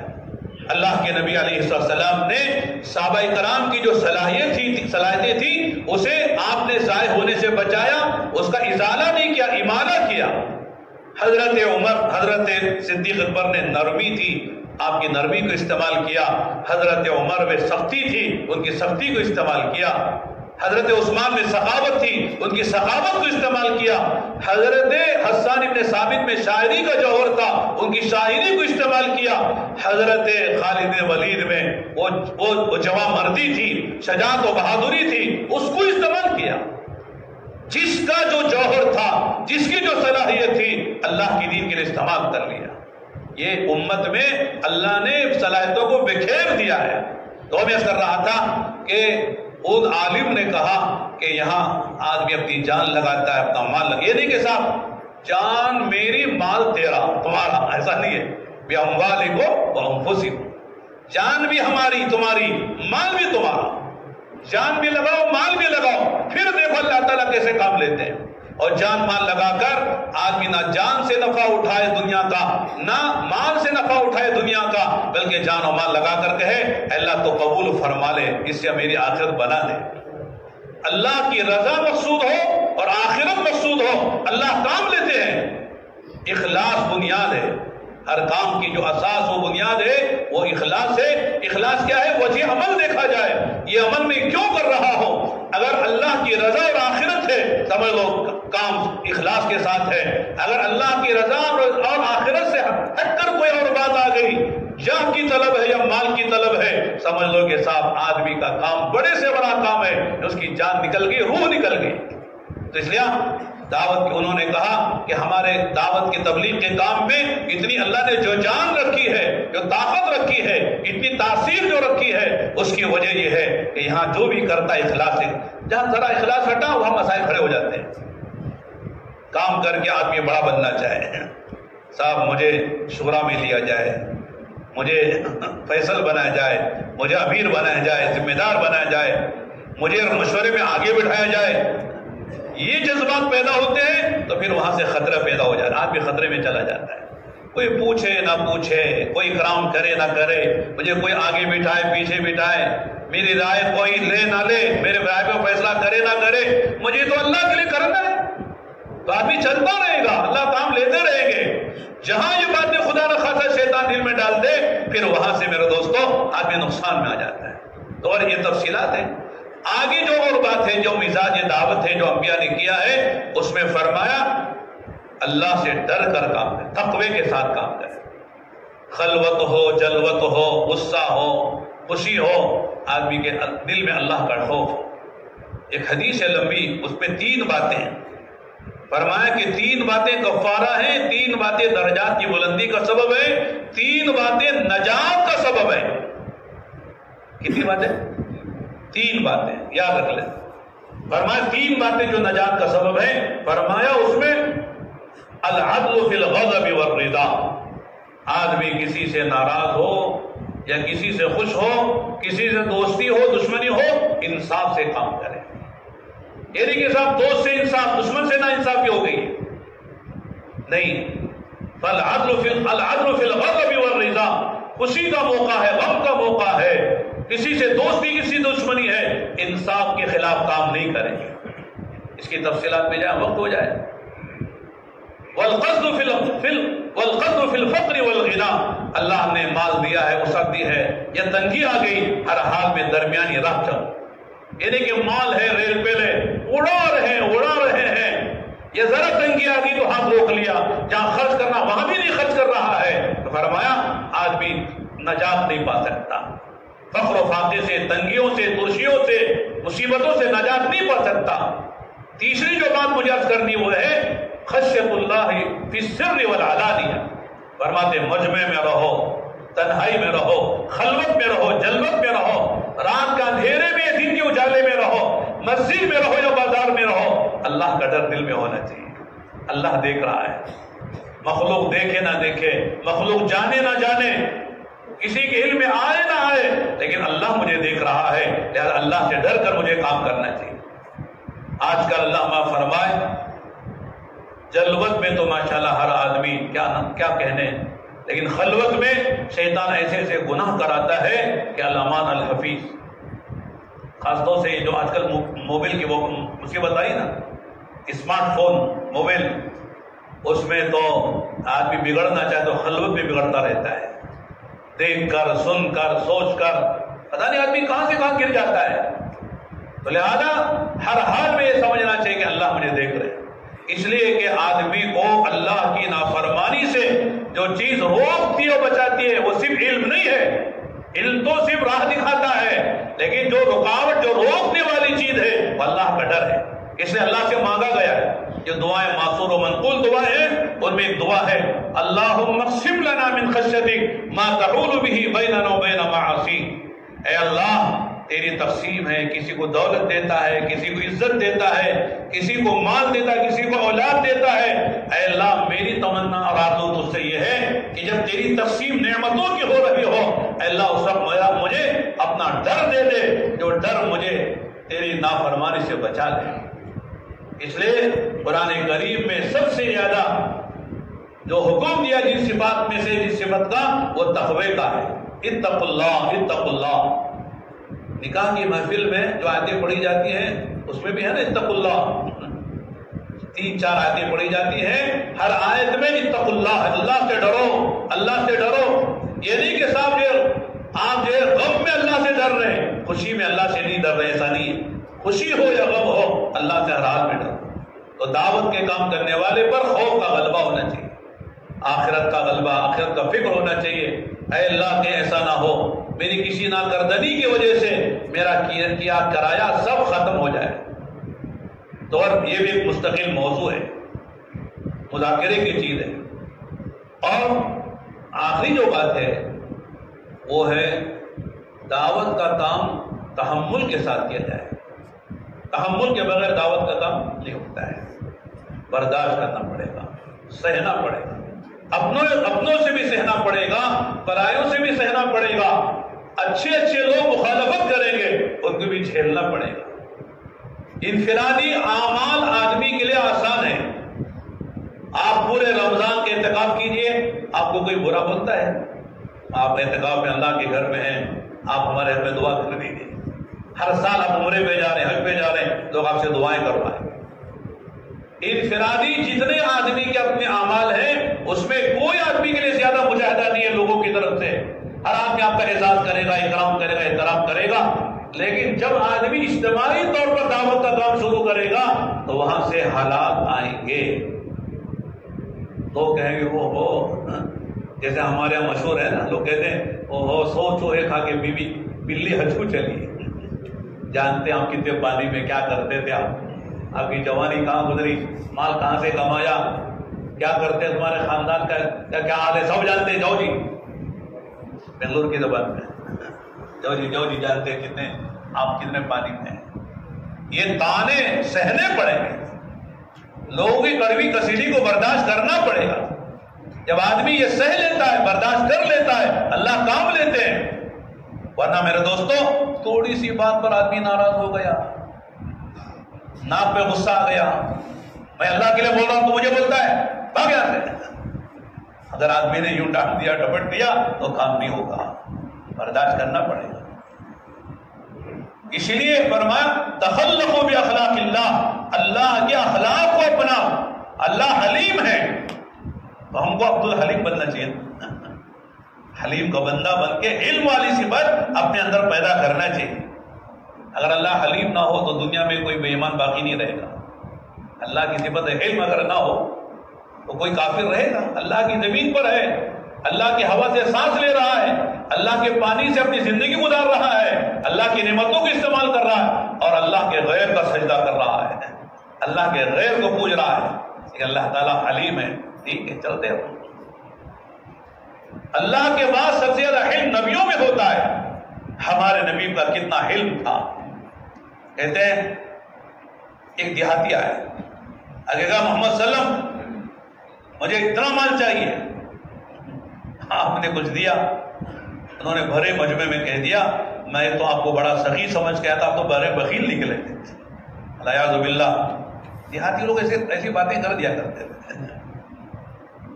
اب ہم جیسے ہوتے ہیں تو کیا کرتے ہیں، لیکن صحابہ میں غصہ آ گیا، اللہ کا نبی چھوڑیے، مارتے ہیں ان کو۔ وہ دیکھا یہ تمہارا نہیں میرا آدمی، چھوڑو، میں سنبھال لیتا ہوں۔ صحابہ کو آپ نے منع کر دیا. پھر آپ اس کو اپنے گھر لے گئے حجرے میں، روایتوں میں آتا ہے، اور آپ نے وہاں لے جا کر جتنے ازواج مطہرات کے گھر میں جو کچھ تھا دینے کے لیے، کھانے پینے پیسے، سب آپ نے دلوا دیے. تو جو آدمی ابھی کہہ رہا تھا کہ آپ بڑے بخیل ہیں، میں نے کہا آپ سے بڑا کوئی سخی نہیں ہے. تھوڑی دیر میں آپ نے ان کا مائنڈ بدل دیا، سوچ بدل دی. آپ سے بڑا کوئی سخی نہیں ہے. تو اللہ کے نبی نے خوشی سے کہا ابھی تھوڑی دیر پہلے جو تم نے کہا تھا میرے صحابہ کے بارے میں، اسے میرے صحابہ کے دل میں تکدر پیدا ہو گیا ہے. یہ بات کیا میرے صحابہ کے سامنے کہو گے جو یہاں کہہ رہے تنائی میں؟ کہا بالکل کہوں گا. چنانچہ پھر وہ حجرے سے باہر آئے، صحابہ بیٹھے ہوئے تھے. کہا وہ کہو جو تم نے کہا ہے اندر. کہا صحابہ سے خطاب کر کے کہا کہ محمد صلی اللہ علیہ وسلم سے بڑھ کر میں نے کسی کو سخی نہیں دیکھا ہے. ہوا کیا چلتی ہے اس سے زیادہ تیز آپ کی سخاوت چلتی ہے. صحابہ کے دل کا جو غبار تھا وہ ختم ہو گیا. پھر آپ نے فرمایا سنو، اس کی اور تمہاری مثال ایسی ہے جیسے ایک آدمی کا اونٹ ہے، وہ بنک گیا ہے، لوگ پکڑنے جا رہے، وہ بھاگ رہا ہے. لہذا مالک نے کہا چھوڑو، میں میرا اونٹ میں پکڑ لیتا ہوں، مجھے پکڑنا آتا ہے. چنانچہ مالک کچھ چارہ اس گھاس لے کے قریب میں جاتا ہے، اسے دکھاتا ہے اور اس کی لگام پکڑ کے لے آتا ہے. اگر میں تم کو اس کو تمہارے حوالے کر دیتا تو وہی حال ہوتا جیسے اونٹ کو بھگانے والے پکڑنے جا رہے تھے، وہ بھاگ رہا تھا، ہاتھ نہیں آ رہا تھا، اس طرح یہ بھی بدک جاتا. لیکن یہ میرا آدمی ہے. تو معلوم یہ ہوا یہ نبی کا علم ہے. لوگ آ کے کہتے تھے محمد صلی اللہ علیہ وسلم یہ آپ کا مال ہے نہ آپ کا، یہ اللہ کا ہے، میں لایا ہوں جھولیا، اس میں بھری ہے مال. کبھی پکڑ کے کھینچ رہے ہیں، آپ کے گردن میں نشان پڑ رہی ہے، آپ برداشت کر رہے ہیں. لینے کے لیے آنے والا لینے والا نہیں، ایسا لگا دینے کے لیے آیا ہے. ایسا معاملہ حضور کے ساتھ ہو رہا ہے لیکن آپ برداشت کر رہے ہیں. تو ایسے میرے دوستوں تبلیغ و دعوت میں ہم جا رہے ہیں، لوگوں کو سمجھا رہے ہیں، لیکن لوگ ایسا معاملہ کر رہے ہیں گویا کہ وہ ہم کو دینے والے اور ہم سے لینے والے، حالانکہ ہم لینے کے لیے نہیں گئے. برداشت کرنا پڑے گا. برداشت کے بغیر آدمی میرے دوستوں لوگوں کے لیے مفید ثابت نہیں ہوگا، اس سے کام نہیں ہوگا، سہنا پڑے گا. اس لیے کہ اس میں ہمارے لیے رفع درجات ہیں، ہمارے گناہوں کی معافی ہے، اللہ کا قرب ملے گا، دعاؤں کی قبولیت ملے گی. اللہ بعد میں اپنے بندوں کا محبوب بنائے گی، مقبول بنائے گی. مشہور ہونا اصل نہیں ہے، مقبول ہونا اصل ہے. مشہور دنیا میں بہت ہیں، فلمی ایکٹرز کتنے مشہور ہیں، اس سے آگے شیطان کتنا مشہور ہے. ہر آدمی شیطان کو جانتا ہے، مشہور اتنا ہے. ہر مذہب کا آدمی، ہر بچہ جانتا ہے شیطان شیطان. تو اصل مشہور ہونا نہیں ہے، مشہور دنیا میں بہت ہے، اصل مقبول ہونا ہے. آدمی مقبول تقوی سے ہوتا ہے، آدمی مقبول اخلاص سے ہوتا ہے، آدمی مقبول قربانیوں سے ہوتا ہے. تحمل اگر ہوگا تو آدمی اپنے بچوں کی اچھی تربیت کر سکے گا. اگر باپ میں تحمل نہیں ہے تو بچوں کو آگ کر دے گا، بھگا دے گا. شوہر میں تحمل ہے، بیوی کو ساتھ لے کے چلے گا، ورنہ بیوی کو بھی کے ساتھ رہنا مشکل ہو جائے گا. اس لیے کہ عورت ٹیڑھے کام تو کرتی ہے نا، وہ ٹیڑھی پسلی سے پیدا ہوئی ٹیڑھے کام کرے گی. سیدھا کرنے جائیں گے تو توڑ دیں گے. اس لیے اس کے ہر ٹیڑھے کام کو برداشت کر کے چلنا پڑے گا. یہ تحمل کے ساتھ ہوگا، ورنہ تحمل نہیں ہے اچھا شوہر ثابت نہیں ہوگا، اچھا باپ ثابت نہیں ہوگا، اچھا استاد ثابت نہیں ہوگا. شاگردوں کی تربیت نہیں کرے گا جب تک تحمل نہیں ہوگا. برداشت کرنا پڑے گا. ایک لطیفہ سناتا ہوں، میں سنا ہوگا آپ نے پہلے بھی. ڈاکٹر بھی تحمل ہوتا ہے نا، ڈاکٹر میں تحمل نہیں تو کیا ہوتا ہے، مریض کا علاج کرے گا وہ. ایک بڑے میاں آپ سے بڑی عمر کے ہوں گے، میرے سے بڑی عمر کے، ڈاکٹر صاحب کے پاس گئے. بیماری تو 100 بیماری، بڑھاپا 100 بیماری کا ایک بیماری ہوتی ہے، سارے اعضاء کمزور. جا کے ڈاکٹر صاحب سے کہنے لگے ڈاکٹر صاحب میرے گھٹنوں میں درد رہتا ہے. اور ڈاکٹر صاحب نے کہا کہ بڑھاپے کی وجہ سے رہتا ہے. ڈاکٹر صاحب میرے ہاتھ ہلتے ہیں، ہے نا، بڑھاپے میں یہ بھی بیماری آ جاتی ہے. ڈاکٹر صاحب مجھے کھانا ہضم نہیں ہوتا. بڑھاپے میں آنکھیں کمزور ہو جاتی ہیں، دانت بھی نہیں ہوتے، چبایا نہیں جاتا ہے. ڈاکٹر صاحب میرے اونچا سنائی دیتا ہے. کہ بڑھاپے میں کان بھی کمزور ہو جائے، بڑھاپے کا اثر ہے. ڈاکٹر صاحب مجھے دکھائی بھی کم دکھتا ہے، یعنی یہ بھی بڑھاپے میں آنکھیں کمزور ہو جاتی ہیں. تو جو کہیں کہ ڈاکٹر صاحب بڑھاپے کی وجہ سے، بڑھاپے کی وجہ سے، تو بڑے میاں کو غصہ آ گیا.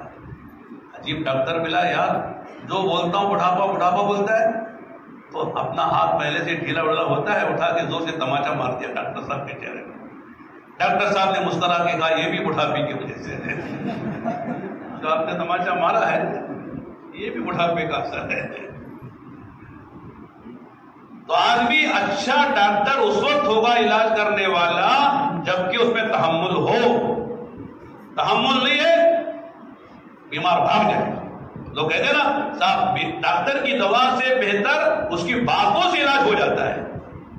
کیا پیاری باتیں کرتا ہے، کیا سمجھاتا ہے، کیسے اطمینان سے سنتا ہے.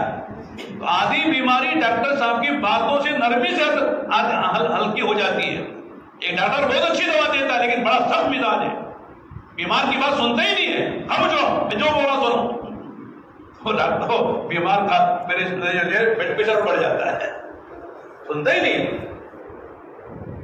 آدمی دائی کو بہت جھیلنا پڑتا ہے، سہنا پڑتا ہے. یہاں تک کہ گھر والے کہیں گے او بڑے دائی ہو گئے، 4 مہینے جا رہے ہیں، گھروں بیٹھ کاموں کا بیٹھے رہو گھر میں.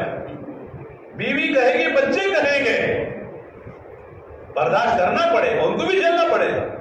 بلکہ پرایوں سے زیادہ اپنوں کو برداشت کرنا پڑتا ہے. پرایوں کی جو تکلیف ہے وہ اتنی زیادہ نہیں ہے، اپنوں کی تکلیف زیادہ ہوتی ہے. اللہ کے نبی علیہ السلام جب غزوہ حنین میں آپ نے مال غنیمت مؤلفۃ القلوب میں تقسیم زیادہ کر دیا تو بعد جو انصار کے نوجوان تھے ان کی زبانوں پہ آیا کہ ہماری جب لڑنے کا موقع ہم کو یاد کیا جاتا ہے، جب مال غنیمت کا موقع آتا ہے اپنے کو دے دیا جاتا ہے. اس طرح کی بات اللہ کے ان کے کانوں تک یہ بات پہنچی. آپ نے بلایا تو انصار کے جو سردار بڑے لوگ تھے انہوں نے اللہ کے نبی ہم میں سے کسی نے نہیں کہا ہے، ہاں ہمارے کچھ نوجوانوں نے بات کہی ہے. اس وقت آپ نے لمبی بات ہے، اس وقت آپ نے فرمایا تھا کہ اللہ حضرت موسیٰ پہ رحم فرمائے کہ حضرت موسیٰ کو اس سے زیادہ ستایا گیا، انہوں نے برداشت کیا. یہاں علماء کہتے ہیں 2 حدیثوں میں تعارض ہو رہا ہے. ایک حدیث میں آپ نے فرمایا جتنا مجھے ڈرایا گیا، جتنا مجھے ستایا گیا کسی نبی کو نہیں ستایا گیا، اور یہاں آپ فرما رہے ہیں کہ حضرت موسیٰ کو اس سے زیادہ ستایا گیا. تو بظاہر تعارض ہو رہا نا.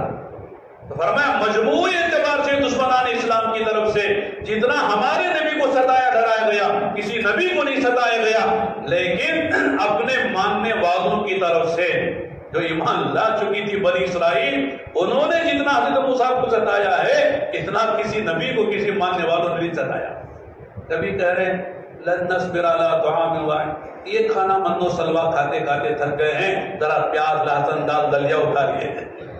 کبھی کہہ رہے اذهب انت وربك فقاتلا انا هنا قاعدون، ہم یہاں بیٹھے رہیں گے، آپ جائیے لڑیے، جب آپ پتہ کر لیں گے تب آئیں گے مال غنیمت جمع کرنے کے لیے، آپ کا خدا جا کے لڑے.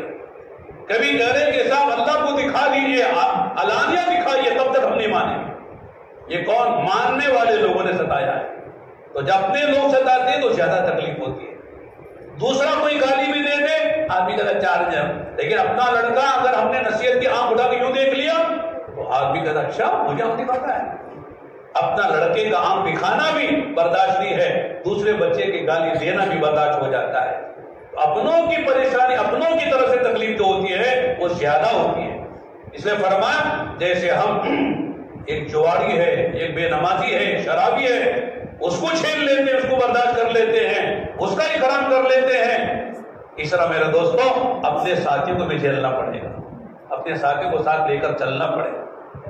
ہمارے نبی محمد صلی اللہ علیہ وسلم نے منافقین کو ساتھ لے کے چلے، جانتے تھے یہ منافق ہے، یہ منافقوں کا سردار ہے، لیکن نماز میں وہ شریک ہیں، جہاد میں شریک ہیں، مجلسوں میں شریک ہیں، ساتھ لے کے آپ چل رہے ہیں. تو جو مخلص نہیں ہے، منافق ہے، اور جس کے نفاق کا پردہ چاک ہے نبی کے لیے، اس کو بھی ساتھ لے کے چل رہے ہیں. تو میرے دوستوں ہمارے ساتھی میں کوئی منافق کو ہم نہیں جانتے، کوئی ہے اگر ہے بھی تو ہم نہیں جانتے، ہمارے ساتھی ہیں، سب کو ساتھ لے، پتہ نہیں کون اللہ کے ہاں کس کا کیا مقام ہے. کسی کو حقیر سمجھنے کا ہمیں کوئی حق نہیں ہے. اللہ کے ہاں کون عزیز ہے، کون حقیر ہے، کون اعلیٰ اور بالا ہے، کون ادنا اور اسفل ہے، ہم نہیں جانتے، اللہ جانتے کہ کس کا کیا مقام اللہ کے ہاں ہے۔ اور میرے دوستوں، تحمل بہت بڑی صفت ہے۔ دعوت کا کام بغیر تحمل کے نہیں ہوگا، بغیر برداشت کے نہیں ہوگا۔ اور آخری بات میرے دوستوں، خاکوں سے قرآنوں کا مجمع ہے۔ آدمی ترقی وہ کرے گا جو قربانی دے کے چلے گا۔ جہاں ہے وہیں رہیں گے تو پھر نیچے آنا شروع ہو جائیں گے۔ ہر وقت اس کا استحصال ہونا چاہیے، ہم جہاں اس سے آگے نکلنا، اس سے آگے، اس سے آگے۔ دنیا میں ہر آدمی تنافس کا جذبہ ہے، چھوٹی دکان ہے، بڑی، اس سے بڑی، ماشاءاللہ چلر دکان ہے، اب ہول سیل دکان بنا رہا ہے۔ صرف بھٹکل اور کرناٹک میں ہمارا مال جاتا تھا، اب ملکوں میں مال جائے گا۔ ہر آدمی اپنی چھوٹی سی دکان بڑی، چھوٹی نوکری سے بڑی، چھوٹی سیلری سے بڑی سیلری، وہ ترقی کرے گا۔ اس طرح میرے دوستوں، دعوت میں بھی ہم ترقی کو سوچیں کہ ہم جہاں ہیں، اب تک ہمارے مہینے میں صرف 3 دن لگتے تھے، اب 6 دن لگے، سالانہ چلہ لگتا تھا، اب ہمارا جو ہے سالانہ 4 مہینے لگیں گے۔ اب تک ہمارے صرف جو ہے ملک میں 4 مہینے لگے ہیں، اب ملکوں میں 4 مہینے لگیں گے۔ آگے بڑھنے کی فکر ہونا چاہیے۔ ماشاءاللہ اس مجمع میں ہمارے بہت سارے ساتھی ایسے ہیں جن کے 4 مہینے لگ چکے ہیں، ہندوستان میں لگ چکے ہیں، اور وہ سے وہ بھی ہیں جو ملکوں میں لگا چکے ہیں۔ لیکن ایک بڑی تعداد ماشاءاللہ ایسی ہوگی جنہوں نے 4 مہینے تو لگا لیے لیکن ملکوں میں وقت نہیں لگ سکا۔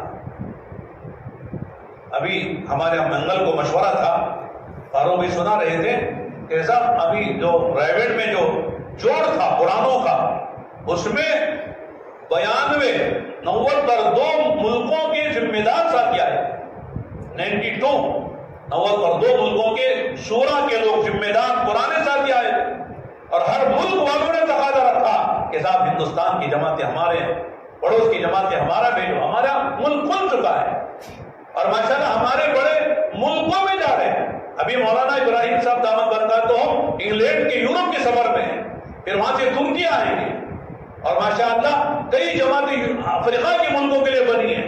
زمزم جو کہتے ہیں کئی ملکوں کا مجمع زمزم جسے کہتا ہے، 5-6 ملک وہاں کے استعمال ہو رہے، وہاں جا رہے ہیں، امریکہ میں اجتماع ہو رہے، وہاں جماعت جا رہی ہے۔ اسی طرح ادھر ملیشیا ہے، انڈونیشیا ہے، اور ادھر آسٹریلیا ہے، وہاں جماعتیں جا رہی ہیں۔ ہر جگہ ماشاءاللہ راستے کھل گئے، کرونا ختم، الحمدللہ۔ اللہ نے کرونا کو کرونا دے دیا، کرونا کو کرونا آ گیا، اب کرونا نہیں ہے انشاءاللہ، دنیا کے راستے کھل گئے۔ اس لیے میرے دوستوں، یہ مجمع میں وہ صلاحیت ہے جو 4 مہینے لگا چکے ملکوں میں جا سکتے ہیں، ملک والے استقبال کر رہے ہیں۔ اور آدمی یہ بھی نہ سوچے صاحب میں کیسے جا سکتا ہوں، اگر میں اپنے اوپر دیکھوں تو میں نہیں جا سکتا۔ ایک کارگزاری چھوٹی بھی سناتا ہوں ترغیب کے لیے، تحدیث بن نعمت کے طور پر ترغیب کے لیے سناتا ہوں۔ 95 کی بات ہے، آج سے تقریباً 27 سال پہلے کی بات ہے۔ ایک جماعت آئی آسٹریلیا سے، اس میں شیخ معتز جو وہاں کی ذمہ دار ہیں، ان کے بہن بھی عبداللہ اپنے بیٹے کے ساتھ آئے تھے، 9 مسلم ہیں لیکن ماشاءاللہ بڑے فکر مند ساتھی، بہت شاندار عربی بولتے ہیں۔ ان کا بیان ہماری مسجد جو یعنی فضل ٹاؤن کی جو بڑی مسجد ہے بنگلور میں، ان کا بیان تھا مغرب کے بعد، میں ترجمہ کر رہا تھا۔ بیان ہوا، بیان کے بعد تشکیل ہوتی ہے، تو انہوں نے تشکیل میں کہا نريد جماعة نقدا إلى استراليا من هذا المجموعة المباركة میمونہ، لیکن اس مبارک مجمع سے یہ جماعت آسٹریلیا کی چاہیے، مسئلہ نام آ گئے۔ پھر انہوں نے کہا نريد في هذه الجماعة من يتكلم لغة عربية بالطلاقة، لأن هناك كثير من العرب من بلاد لبنان، من بلاد فلسطین، من بلاد شتى البلاد العرب، یعنی وہاں لبنان کے، فلسطین کے مختلف عرب ملکوں کے ساتھی ہیں عرب، ایک عربی جاننے والا کوئی عالم بھی چاہیے۔ پتہ نہیں کسی نے نام نہیں لکھایا، علماء تھے نہیں تھے معلوم نہیں، نام کسی کا نہیں آیا۔ میں بازو میں بیٹھا ہوا تھا نا، میرے کندھے پہ ہاتھ رکھ دیا انہوں نے، سر جلس میں کہا نام لکھو تم۔ میں نے چپکے سے کان میں کہا شیخ انا جلس تو جب میں ترجمہ شکل الاخری، میں بیٹھا تمہارے پہلو میں ترجمہ کرنے کے لیے، دوسروں کی تشکیل کرو۔ میں نے کہا کہ انا رجل صعلوک، علیہ مسئولیت الخطاب والامام والدراسہ، پڑھنے پڑھانے کی، خطبے کی میری ذمہ ہے، میں چھوٹا آدمی ہوں، میرے پاس اتنا لمبا خرچ کہاں ہے حاصلہ جانے کے لیے. یہ چھوٹے سے جملے میں نے چپکے سے کان میں بولے تو ان کو پارا چڑھ گیا، غصہ آیا. لگے الان كنت تترجم اللہ هو الخالق اللہ هو الفاعل خزائنه ملآ بيده كل شيء، الان تتكلم كلام الشك والريب، الا تستحي من اللہ سجل اسمك متوکل على اللہ. کہنے لگے اب تک تو بڑا شاندار ترجمہ کر رہے تھے، میرے بیان سے تمہارا ترجمہ شاندار تھا. اللہ کرتے ہیں، اللہ کے خزانے بھرے ہوئے ہیں، اللہ ہر چیز پر قادر، اللہ کسی کے محتاج نہیں ہے. اب شک کی باتیں کو شرم نہیں آتی تم کو؟ ایسا ہتھوڑا مارا کہ صاحب میرا بھی ایمان گرما گیا. میں نے کہا سجل اس کا نام مستعد، لکھو میرا نام تیار. الحمدللہ وہ اس وقت کیا کیفیت سے نام لکھایا. 3 مہینے کے بعد ہماری جماعت آسٹریلیا گئی، سڈنی میں ملاقات ہوئی. لکھمبا مسجد ہے وہاں پر، عربوں کی مسجد ہے، اس میں ان کی ہماری ملاقات ہوئی. تو انہوں نے دور سے دیکھ لیا، تعلیم ہم کر رہے تھے، دیکھ لیا، آ کے کہنے لگے ہمارا شکار آ گیا. ہم نے شکار کیا تھا، شکار آ گیا. پھر کہنے لگے بوسہ دے کر کہ شوف سجلت متوکلا واللہ اللہ عطا بک الینا، اللہ میں بھروسہ کر کے نام لکھوایا، دیکھو اللہ کیسے لے کر ہے. واقعی کبھی کبھی ایسا ہوتا ہے. الحمدللہ اس کے بعد پھر 3 مرتبہ ہم گئے، 4 مرتبہ. ابھی پھر 3 تاریخ کو دوبارہ آسٹریلیا کا ہمارا فاروبی کے ساتھ سفر ہے. تو میں یہ کرنا چاہتا ہوں کہ ہم جیسے مولوی بھی نہیں سوچ سکتے ہم دنیا کے ملکوں میں جائیں گے، لیکن جب آدمی بھروسہ کرتا ہے اللہ پہ تو اللہ تعالیٰ آسان کر دیتے ہیں. تو اس وقت جو ہے ہماری درخواست یہ ہے کہ اس مجمع میں ایک بڑا مجمع وہ ہے جن کے 4 مہینے لگ چکے ہیں، مستورات میں چلہ لگ چکا ہے. ایسے ہمارے ساتھی پورے کاروان ضلع کے بھٹکل شہر کے تعلقوں کے جو بھی آئے ہیں، وہ میری تمنا ہے، میری درخواست ہے کہ وہ سب کھڑے ہو کر 2-3 مہینے کا وقت لے لیں اور اس میں تیاری کر کے 4 مہینے ملکوں میں جانے کے ارادے سے کھڑے ہو کر بولے انشاءاللہ جو کھڑا ہوگا اللہ اسے ضرور لے کر جائیں گے. تیار ہے انشاءاللہ؟ نام نہیں لکھ رہے، ذرا کھڑے ہو جائیں نیت کر کے کہ ہم ملکوں میں جائیں گے.